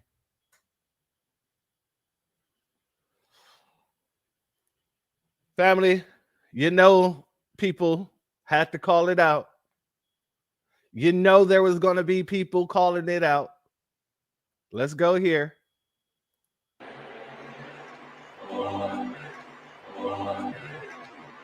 And that wasn't even the worst part of this cult meeting. I mean, memorial service. He did not hate his opponents. He wanted the best for them. That's where I disagreed with Charlie. I hate my opponent, and I don't want the best for them. I'm sorry. This is a daily reminder that your digital footprint is forever. Hatred has no place in the United States of America under President Donald Trump. And to those trying to incite violence against us, those trying to foment hatred against us, what do you have? You have nothing. You thought you could kill Charlie Kirk? You have made him immortal. You cannot defeat us. You cannot slow us. You cannot stop us. You cannot deter us. We will carry Charlie and Erica in our heart every single day and fight that much harder because of what you did to us. Has anyone updated him? They know they've made an arrest, right? They know one person did this. So why is he inciting political violence against an enemy that he's creating in his head? And I promise you, my friend, I promise you, my brother, we will prove worthy of your sacrifice. So word on the block is that the rapture's happening soon, like in a few days. I think Wednesday or Thursday, they keep saying it's happening. Listen, take them. It's okay. We can go. Listen, we can go. It's time. People showed up to Charlie Kirk's memorial, but I mean, whose idea was it to bring her out like a WWE superstar? Like, this is not WrestleMania. Here comes Erica Kirk. It's like, what the fuck? Who was on the circle team? I was like, hey, son, when she come out, light that bitch up, son. People need to see. She's great. It was Donnie's time to shine. I don't think bro has ever grieved a day in his life. As long as he's not the one dying or dead, he cool. Ex-wife, oh yeah, that's a tax break, son. Bury her on my golf course. We're gonna make the family visit Mar-a-Lago. They want to see her with Festivophilia. Joe Biden, oh, guess what? He was a mean son of a bitch. Fuck cancer. How's he doing now? See you never. Charlie, I'm doing great. Did you know we got a $200 million ballroom on the way? Dickheads, are you crazy? People been asking for it. I'm presenting it. It's like, well, okay. So much for a memorial service. Guess what? Thumbs up from Donnie. He get on stage, and one of the first things he do, talk about terrorists. I already know Charlie in his grave, like, hey, get me out, son. What the fuck? I just died. You over here talking about trade? All right, son, suck a dick. So we not scared of nothing. Right by this glass box, and son break into a musical, singing America. It's just like, what the fuck is happening? I'm sorry, sir. I just know. Will he in heaven or hell? I'm flying down. I'm coming up like, nah, so you got to see me, bro. Wow, how fast it went from Charlie Kirk Memorial to, oh yeah, this is the political rally for the right wing. And guess what? Everybody that's not here, they suck. You have nothing. You are nothing. You are wickedness. You are jealousy. You are envy. You are hatred. Who are you talking about? I thought we were remembering somebody. And all of a sudden, you are nothing. You are wickedness. You are evil. It's like, you don't even know who actually killed that man yet. Why are we trying to fight everybody? He basically plagiarized his entire speech from two different speeches of Joseph Goebbels, who is, neo-Nazi. They ain't talking about, I know they regret that because basically he was just like, I'm gonna blame this on Israel. This is his story about Jesus from 2,000 years ago. I'm gonna just draw a couple comparisons if you can. Must make him stop talking. And there's always one guy with the bright idea, and I could just hear him. I know BB Obama called up immediately. He said, Donald, what the fuck? Why would you let that man on stage? I'll tell you one thing. That glass and car like broadside, try shooting this. Memorial turn, WrestleMania, then political rally. I guess to each his own. I did also think it was a little weird that like Charlie had no hometown friends or friends from like a decade ago come up and talk. It was just all political spectacle and tools used. People that attended, I would just recommend next time bringing your stuff in or, cleaning up after yourself. So then the ATF doesn't have to go around checking every lunchbox and every bag, and, not a waste of our tax dollars and their time. I'm gonna just say this right quick because I want y'all to see the difference. Okay, y'all remember Nipsey Hussle? When Nipsey Hussle passed away, they had a big memorial at the arena in LA. They had a big memorial. The father spoke on his behalf, the mother, even Lauren said her piece, and his daughter sung a little song for him. And not only that one, y'all remember when DMX, what they really want from a nigga? Y'all remember DMX? You remember DMX? Okay, so when DMX died, the funeral was pleasant, filled with friends and family and fans that really love DMX. You understand what I'm saying? And they actually took DMX in the proceeding they took DMX to the damn gravesite and they buried him right there in front of the world for the world to see. But when Charlie Kirk get a sound so like, ain't nobody connected to him. Where's his sisters and where's his siblings and uncles and cousins, mother and father? Ain't nobody came out and said, I miss my son and this was unfortunate and should have never happened. And ain't nobody said none of that shit. Even the kids ain't said, I miss my daddy. We ain't seen none of that shit. But we have seen his wife more than we asked to see her. Did nobody ask to see Erica Kirk spanking ass? Nobody asked to see her, but this is the only motherfucker they can find that's connected to him. This is the only motherfucker they can find to I don't know. Y'all make it make sense, but isn't it a little weird? You're having a memorial service, but family and friends are not there. Parents are not there. No one said anything. I'm just trying to figure it out. How you turn a memorial service into a motherfucking Klan rally? I'm just trying to figure it out. Somebody explain it to me. All right, family. So, like I said, people are calling it out. Even your boy Nikki Flentes. Oh yeah, Nikki Flentes decided he needs to step into the arena and call out the chicanery that he saw there as well. Let's hear what Nikki Flentes has to say about this quote unquote funeral. Happened on Sunday whatever you want to call that, that was a political event. That was not a funeral. It wasn't. They didn't market it that way. That's not what it was. It was a memorial. And what it really was effectively was a big political rally. Did we hear from Charlie Kirk's friends, relatives? Did we hear from the people that knew him the best? No. We heard from the RNC. We heard from the Secretary of State. We heard from the Secretary of Health and Human Services. We heard from Tucker Carlson. Is that a funeral? Is that a memorial? That felt to me like the Republican National Convention. That felt to me like CPAC. That felt to me like any generic Republican right-wing gathering. And it had all of the trappings of that. Giant LED video walls, pyrotechnics. Have you ever been to a funeral with fireworks before? Have you ever been to a memorial with fireworks? This guy was gunned down at 31 years old, and they're doing fireworks for his grieving widow before she comes out. And she didn't even get the keynote address. The president of the United States got the keynote address. These were some of the scenes. We saw merch tables. We saw the war room with headsets speaking on a panel like it was the Super Bowl. We saw a voter registration table, the pyrotechnics. We saw people laughing out loud, giddily. Donald Trump was dancing. He was giving a speech about how we cured autism because we banned Tylenol. That's the funeral.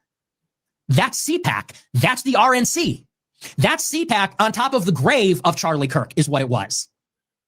Oh, well, you have little Nikki Flintaz over here going off about that funeral. You know, I wonder what will be the drawback from him doing that. Shalom and salute to our sister Priscilla Taylor. I think Nikki better calm down because apparently Lil Nicky, he might be in the world of hurt. Let's go here. Right after he made those comments and statements, he became unsearchable on TikTok, apparently. Ooh, white on white crime is about to happen again. Listen, it's not looking good for Nick or his gropers. The fact that you cannot search Nick Fuentes on this app is starting to let me know they're going to use him as a cop-out. We already know who's starting to control TikTok now. So why would they all of a sudden tell you you can't search him? And he knows him and his crew's on the hot seat. I mean, he's saying it all on Twitter, but at the same time, he's not stepping down. He posted on X about someone donating to Turning Point USA, and they pretty much was praising Charlie Kirk, and he said, this is disgusting. Now, this was 2 hours ago.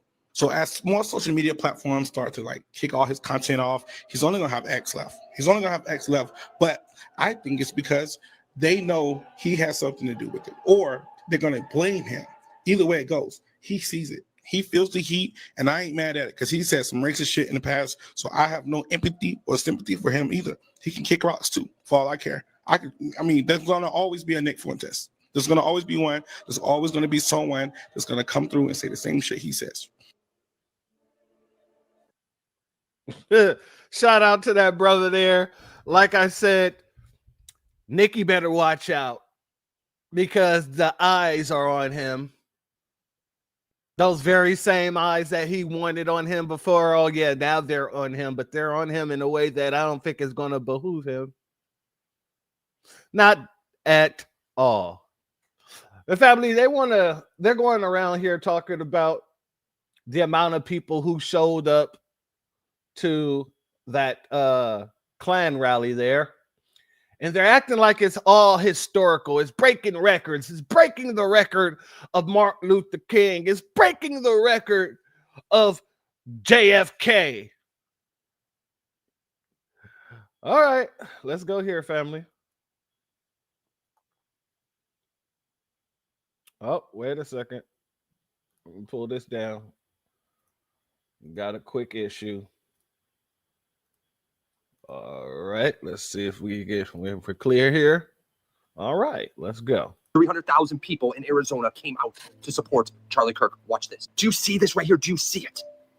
300,000 people, 2 o'clock in the morning, waiting to get in the building. You'll never see this anywhere else. This is amazing. Look in. Now, I want you to, I'm going to restart that, but I want you to replace people with the word racist when he says what he says, okay? Let's go back here. 300,000 people in Arizona came out to support Charlie Kirk. Watch this. Do you see this right here? Do you see it? 300,000 people, 2 o'clock in the morning, waiting to get in the building. You'll never see this anywhere else. This is amazing. Look inside here. This is, wow. This guy stood for good. He should have never got what happened. It is sad to see. Prayers go out to the family. Wow. It's just, this guy had a movement. He had a dream like a lot of other people. And one person just had to do this. And what they're saying is, it really doesn't look like Tyler Robinson. Somebody was actually up on the right side of him when they did that. Entry back, exit out. If you guys can, smash the heart, leave a comment, drop a file, FYP, share and repost. Stay blessed. More news coming soon. So now they're out here, like I already told you, they're out here claiming that there's another shooter.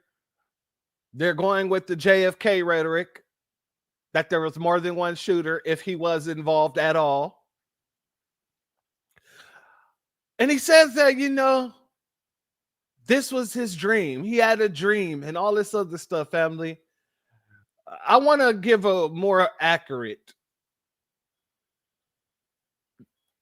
understanding of what we saw. Matter of fact, let's go here. I'll let this person give the more accurate understanding of what we were seeing there.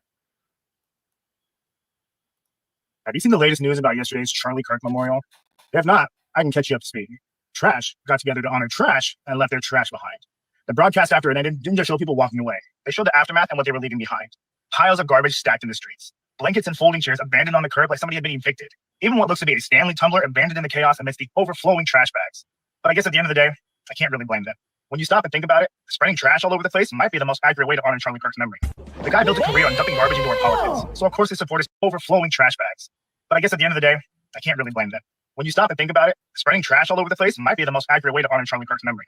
The guy built a career on dumping garbage into our politics, so of course his supporters turned the city into a landfill in his name. The city even said they don't know how long it's going to take them to clean up the mess they left behind. That's the legacy, not patriotism, not pride, just a dump site of broken promises and plastic wrappers. The people who scream the loudest about saving America can't even pick up after themselves.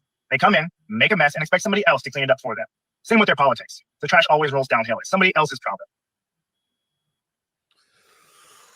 Family, where's the lie? I mean, there was just so many good points there that man just made. You know, trash coming together to celebrate trash and leaving their trash behind.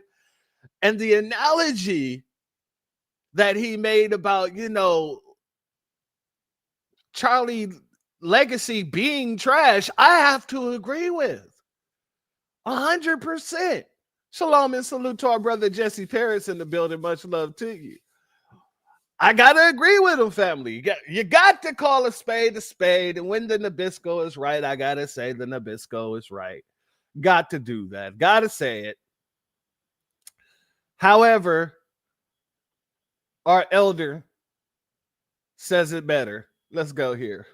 Charlie Kirk was killed, and Pops asked me, he said, young man, what do you think about Charlie Kirk getting killed? What do I say about it? Yeah. We got kids get killed every day. He got killed. He got killed because of the things that he said out of his mouth. He got killed because he hurt someone's feelings by the things that he said. And someone don't, so he eliminated him. He got killed. You get killed every day. Why did Martin Luther King get killed? Because he said something. Why did Malcolm X get killed? Because he said something. Charlie said something, so now Charlie dead. So now everybody said, man, Charlie wasn't that type of guy. He loved God. He believed in God. No, he didn't. And y'all don't either. That's my philosophy of it. Because if you believe in God, you're not going to speak bad on nobody. If a man want to be gay, that's his business. Be called black scumbags.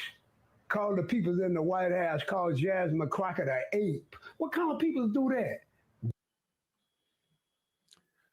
In other words, fuck him, goddammit, and fuck anybody with his ass. Yeah. Yeah, absolutely. Yeah. That's what it is. That's exactly what it is. And family, don't get it confused,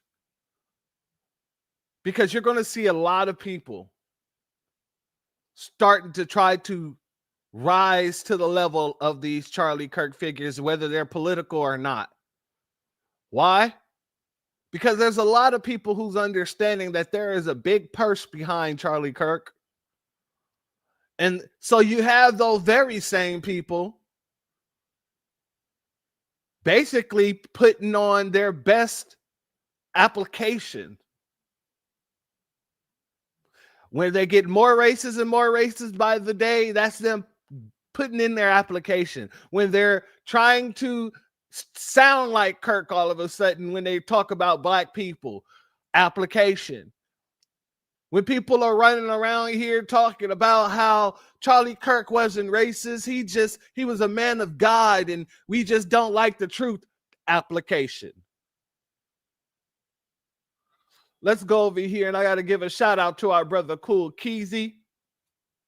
I want to play one of his reports from earlier today.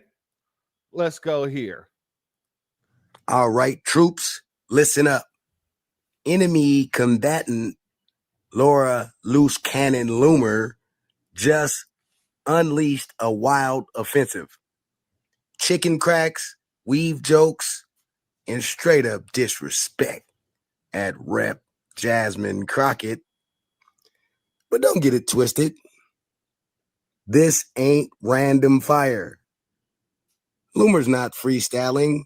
She's auditioning for a role in the donor circus. See, because intel confirms Charlie Kirk had a big money donor supply backing him up. And now you got Loomer, Candace, and the usual suspects in a full-on battle royal to see who can spit the loudest anti-black hot takes and scoop up those wayward dollars. Think of it like Survivor, except instead of tribal council, it's just rich donors deciding who gets the bag. But here's the kicker. Loomer's play backfired hard online, and resistance forces clapped back with precision strikes. Memes were deployed. Tweets detonated. In the dog comparison, let's just say the resemblance was so close, Mattel might be filing a cease and desist. At this point, Loomer is not auditioning. She's doing opening mic night and getting booed off the stage. Bottom line is this. It was never about Jasmine Crockett. It's about money, position, and clout currency.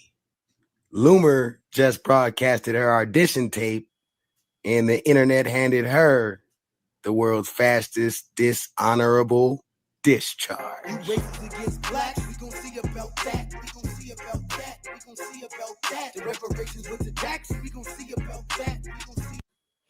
Salute to our brother Cool Keezy. If you do not follow him, go and shoot him a follow here on YouTube as well as X.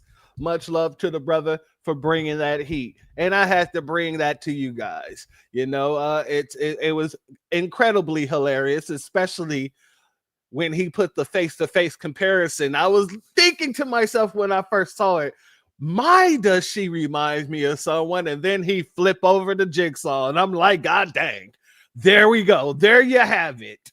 You know? But family, if you thought we were done. Oh, yes, but we are not done yet. We're not. When I said, by signing on to that resolution, everything that happens from here on out, it will have the Democrats and the Republicans' hands on it. It won't just be the Republicans' fault anymore. No. It's your fault too, Democrats. It's your fault because you're masking the true issue rather than calling out what the actual issue is. White on white crime and the epidemic of young white males committing it. So now we have to place blame on you for another event that just recently happened. As a matter of fact, it happened here today. Here in Dallas,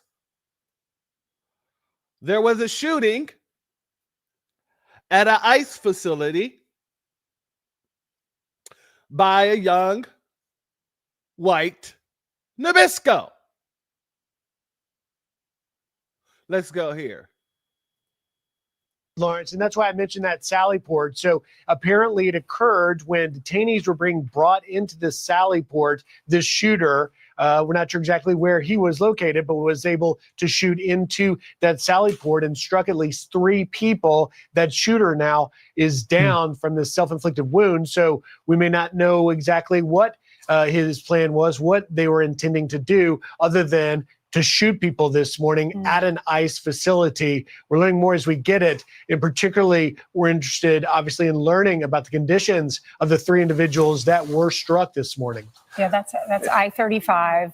The east side is where you see most of the traffic. People are probably slowing down to watch and see what's going on. Look at all of the police cars. There's so many lights that go all the way up to the top of, this is the access road in Texas. You have your main highway, and then you always have those access roads that run alongside or parallel to the highway. Hey, Griff, I also noticed that some people are reporting the sniper was on a rooftop. Have you heard that? So we don't have that confirmed ourselves, but I'm talking directly to ICE authorities, and we're going to learn more about that. But I did see a local report that there would be a rooftop. And Brian, as you look at both the map on our screen as well as the surrounding area of the law enforcement response, you can see several rooftops. And for anyone that's, been to a facility like this, the Sally. All right. So that's that part right there.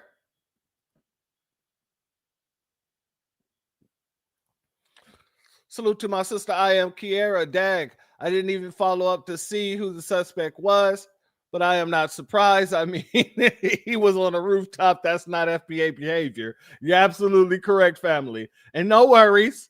No worries. I'll be showing you the suspect in just a few seconds. Just a few seconds. I want to go here because they had a press conference describing some things about the suspect, because they said that the suspect left behind anti-ice bullets, or bullets with anti-ice written on them. But the story isn't matching up. Right now, it's looking like the Republicans are actually using this situation and weaponizing it against the Democrats. Once again, you see, Democrats, when you refuse to call out the actual cause of issues, it comes back to bite you right in your damn ass. So let's go here. Thank you, Mayor. Today at approximately 6:40 a.m., we received a assistant officer call. We responded to the call, got to the scene, and we later learned that we had 4 individuals that were shot, 2 of them deceased, including the shooter. The DPD was able to locate the shooter, who was deceased. We're going to be working this investigation shoulder to shoulder with our federal partners.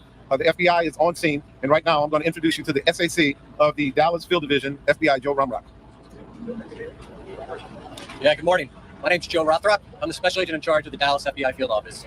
I want to first start by thanking our partners in local law enforcement, specifically the Dallas Police Department. To my sister, I am Kiera.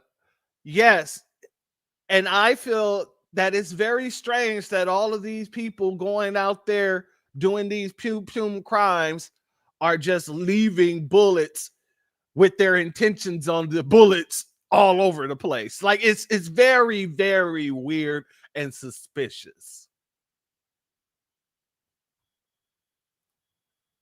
For their quick and timely response. I can confirm at this time that the FBI is investigating this incident as an act of targeted violence. It is unfortunately just the most recent example we've seen of targeted violence, to include here in North Texas, where back on July 4th, we saw a coordinated attack carried out against an immigration detention center in Alvarado, Texas. What I can also share with you is that early evidence that we've seen from rounds that were found near the suspected shooter contain messages that are anti-ICE in nature. Again, this is just the most recent example of this type of attack. This will be a whole of government response. There will be no resource not utilized to bring all those individuals who are responsible to bring them to justice and to hold them accountable. While we're not releasing identities of any victims at this time, what I can confirm for you is no members of law enforcement were hurt during this attack. If any member of the public has information that would help the FBI's investigation, I would ask that you please report that to 1-800-CALL-FBI. Again, any piece of information will be helpful, but this will be an ongoing investigation between us, a number of federal partners, and our local partners, again, to ensure that anyone responsible is held accountable. With that, I will turn it over to my counterpart from the ICE Enforcement and Removal Office. Good morning. My name is Joshua Johnson. I'm the acting field office director for ICE Dallas. I'll be brief with my comments, but I do want to start off by saying thank you to the Dallas Police Department, Dallas FBI, HSI, CBP, ATF, and virtually every law enforcement officer in North Texas for your support. This is the second time I've had to stand in front of you and talk about a shooter at one of my facilities. And I think that the takeaway from all of this is that the rhetoric has to stop. There are people out there who are seeing what is being placed online, and they're coming in, they're doing acts of violence against ICE employees. So that's kind of all. Now, family, you got to take what this man just said and break it down. Here, the bullets have anti-ICE written on them. But when we're listening to this, and even on the side here is telling you what? 3 detainees shot by rooftop sniper at ICE facility in Dallas, Texas. 2 detainees killed. 1 other gunshot victim transported to the hospital. Shooter died from self-inflicted gunshot, according to investigation.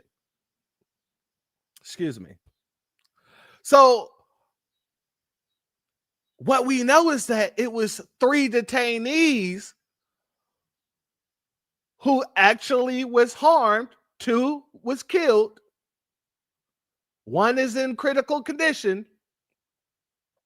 But yet the rhetoric is circled around targeting ICE agents. This whole thing is going to be made about the Democrats and their rhetoric that causes people to go out and target ICE agents, even though no ICE agent was harmed in this situation.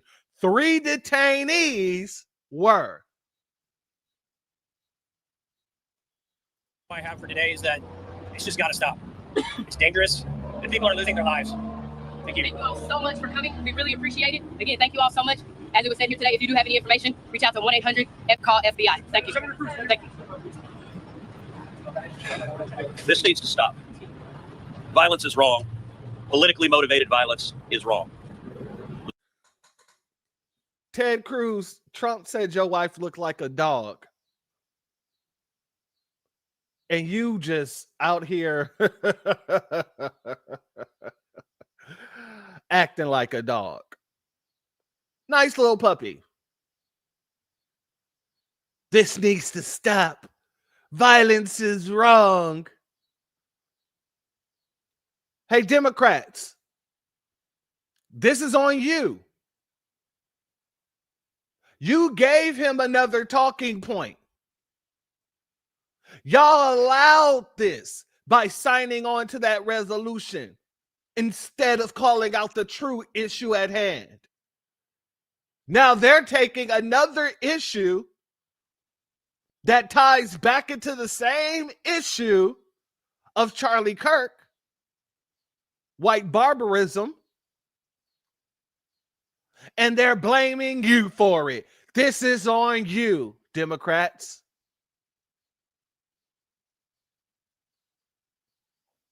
Salute the maneuver. Thank you for being here, family. Much love to you. It's 2 weeks ago today that we saw a political assassination in Utah that tore the heart out of much of this country.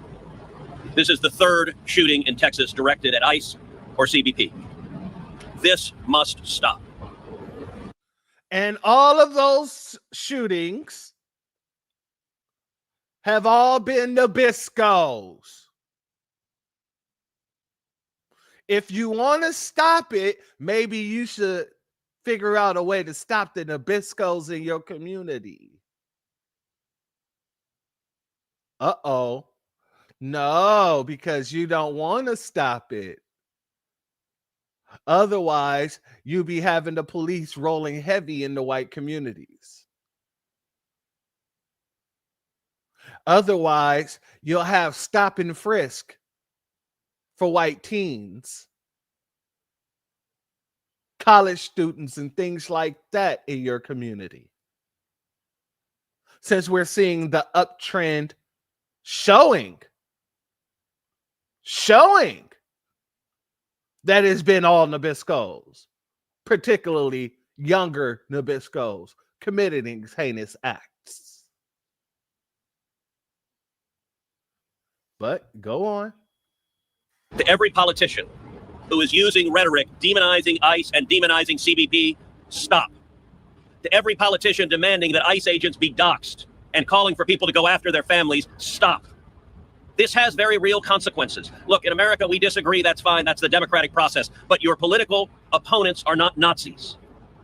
We need to learn to work together without demonizing each other, without attacking each other. And I want to say thank you. I want to say thank you to the brave men and women of law enforcement. I want to say thank you to the brave men and women of ICE and CBP and everyone who puts their lives on the line to keep us safe.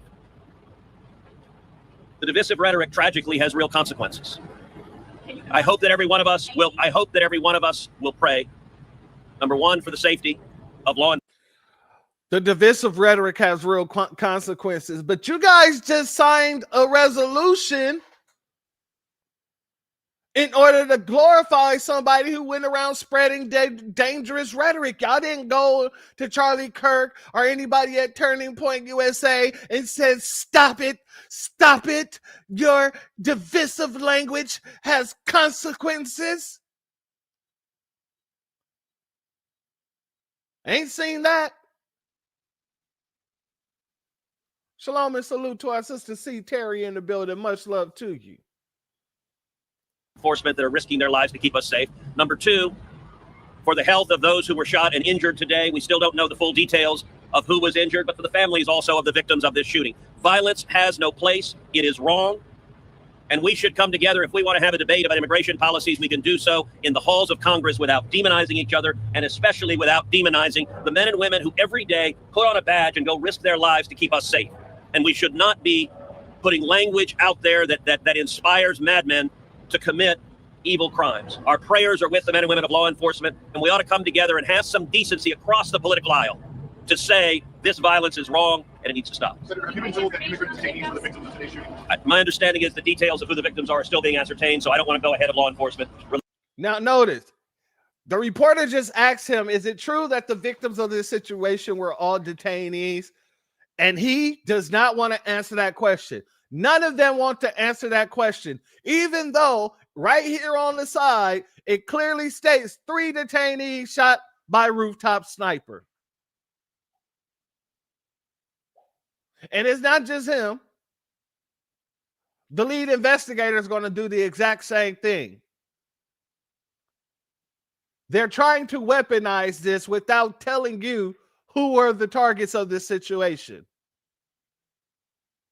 Not one dang ICE agent was hit or injured. It was all detainees. So what would that suggest? Days after you guys signed a resolution to give a day of remembrance to somebody who supported gun violence, to somebody who is an anti-black racist bigot.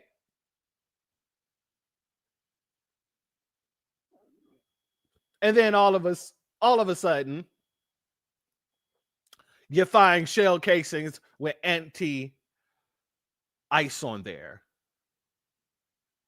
Rounds, excuse me, not shell casings, they're rounds, because the case is still there with the rounds. So yeah, you find rounds with anti-ICE on it.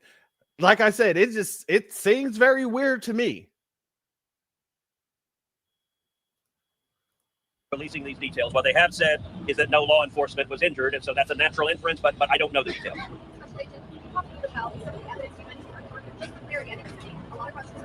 understanding is that sort of showcasing access to writing that was relevant to the book. Give us more information. So I'm not going to go into any more details at this time. We will come back to you when we have more details to share. Again, our goal here will be transparency as those details become available.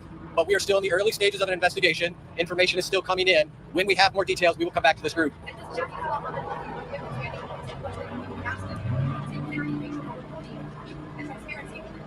I'm not going to be identifying victims at this time. The only thing I will confirm at this time is no law enforcement was injured. Certainly, you can respect law enforcement's need to make notifications. At this point in time, we're not going to take any additional questions from law enforcement. Again, I'd ask for you to respect the fact that this is an ongoing investigation. And as more details come available, I understand. The only thing I can say right now is that no law enforcement was injured this morning as part of the attack. I won't be taking any more questions out of law enforcement this time. We'll come back to you later today or in the coming days when we have additional information. No more questions. I will not be taking no more questions. They're asking him the question because it doesn't make sense that you're saying that law enforcement was being targeted when detainees were the people who were unalived. And instead of actually using logic, these folks are over here like, yeah, you know what? Law enforcement won't be taking no more questions about this. I won't be taking no more questions about this. Can't you just take what we said and run with it?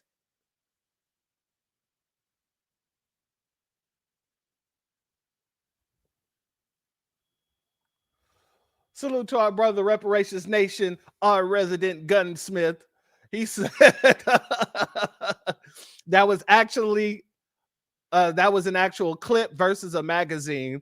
And I'd like to know what gun this person supposedly used, as most folks today use magazine fed guns. That's a good question. That's a damn good question.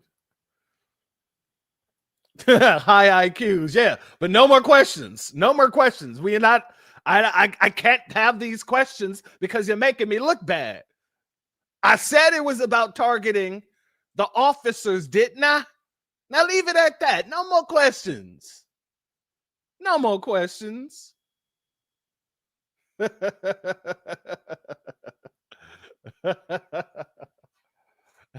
Salute to my brother. Thanks. I'm no gunsmith, but I do know a decent amount. I know, my brother. I know. Gunsmith might have been the wrong word. Let's say gun enthusiast. Let's use that. That's probably a better word, a better term for you. Family, these folks are refusing to tell you that this all stems from the Nabisco on Nabisco crime. This all stems from Nabisco barbarism. This all stems from a very simple fact that y'all refuse to take accountability, and so you're breeding more of these people. You are breeding your unalivers. You are breeding your sociopath serial killers. You are breeding all of these young Nabiscos who are going out here picking up arms and doing the devilish deeds. This is your shooter. And until you deal with the fact that you have a Nabisco just barbarism problem, it's going to continue to happen. Until you address the fact that you have a white on white crime issue, particularly from your youth, this is going to continue to happen. I got to give a shout out in closing to our brother who used to be the Black Tucker Carlson. Now he goes by the Black Charlie Kirk Jr. for posting this, because this right here says it better than I ever could. And they say it's the black man I should fear, but it's my own kind doing all the killing here.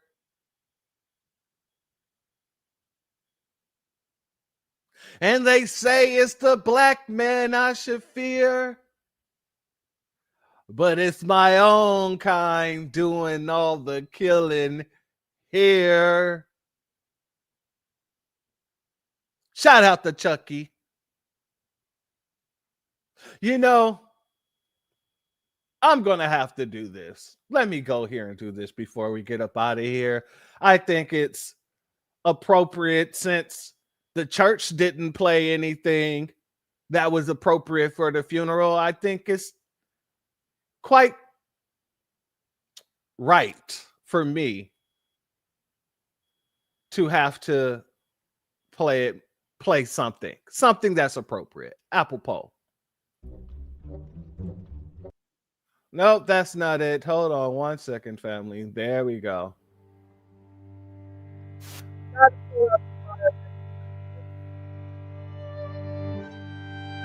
People need some amazing grace. These people are moving within devilish ways. Charlie Kirk, he wasn't really taken out by the people he thought he would be taken out by the people that he consistently went around and talked bad on and denigrated and said we were the most crying and written people. No, he wasn't taken out by one of us. He was taken out by his own. Somebody who looks like him, who grew up in the same type of white supremacist system as him. Someone who listened and heard the call of the supremacists. Oh yes, he needs some amazing grace, ladies and gentlemen, boys and girls, children of all ages. He needs the Lord prayer because the people that he thought would be his demise called out the person who took him out. It is someone who looks just like him. And family, people who look like him are afraid to say so. People are afraid to call it out. People are knowing the real culprits of the situation, but they refuse. And so you keep breeding more. You keep breeding more of the people that's going to go around doing the same thing to people who look just like Chucky. And with that being said, family, if you're not subscribed, go ahead and hit that subscribe along with the notification bell so you can be notified whenever videos like this drop. Please make sure you hit that like and share button so we can beat up the algorithm. Make sure we get this message out to the ears that need to hear. And if you have not done so yet, please click that link in the description. Go to change.org and put your signature on the petition for reparations. Family, we're ahead of the curve always. Because everything that we've been calling out, people are just now learning. We've been saying that there is no difference between the Democrats and the Republicans. They are the very same dirty ass wings on the very same dirty ass pigeon. And we've been saying that the Democratic Party is just as racist as the Republican Party. They just show it in different ways. Well, family, I am happy that they decided to do that resolution because everybody has to confess that foundational Black Americans know what the hell they're talking about. You know, the Bible said that every knee will bow, every head will bow, every tongue will confess. Oh, yes, we got to say that here too. When it comes to this political game, this crooked game of politics, every head would bow and every tongue will confess that foundational Black Americans know what the hell we're talking about. And everything that we do moves the needle. And everything that we discuss brings light to something that they don't want to put light on. We shine a light in the shadow in order to expose what lies in the darkness. And these folks, all the folks that are running around here who are still under some disillusion that the Democrats are here for you, I guess you have a lot to learn now, don't you? But with that being said, I'd like to thank each and every one of you for being here. I'd like to thank everybody who donated, whether by Super Chat, Cashapp, Venmo, whatever. Much love to each and every one of you. Thank you for everybody who's in the chat and everybody who's not in the chat, who was just sitting here listening intuitively. I'd like to thank everybody who's going to catch this on the replay. And to everybody who learned here today that we don't have a two-party system. You don't have two eyebrows. All you got is this unibrow connected in the middle, connected at the hip. And maybe, just maybe,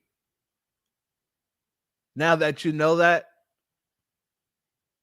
you'll start looking at some of the things foundational Black Americans have been saying and understanding. With that being said, family and friends, the doors of the church are now closed. Peace, family. My grandfather built this country, man. He fought wars for it. And most places he went wouldn't let him sit down and get a cup of coffee. I can't even catch a cab in New York. You know, it doesn't matter how many degrees I get. All you people see is color. Your grandfather was an immigrant. You're American. My grandfather was born here, Duke. And you people still look at me as just another nigga. I know that the government, whatever, can't stand us black people. He doing everything in the world to make black man be extinct. But I'm going to tell you one thing. Us black people going to survive. Yeah. So fuck everybody. I'm off.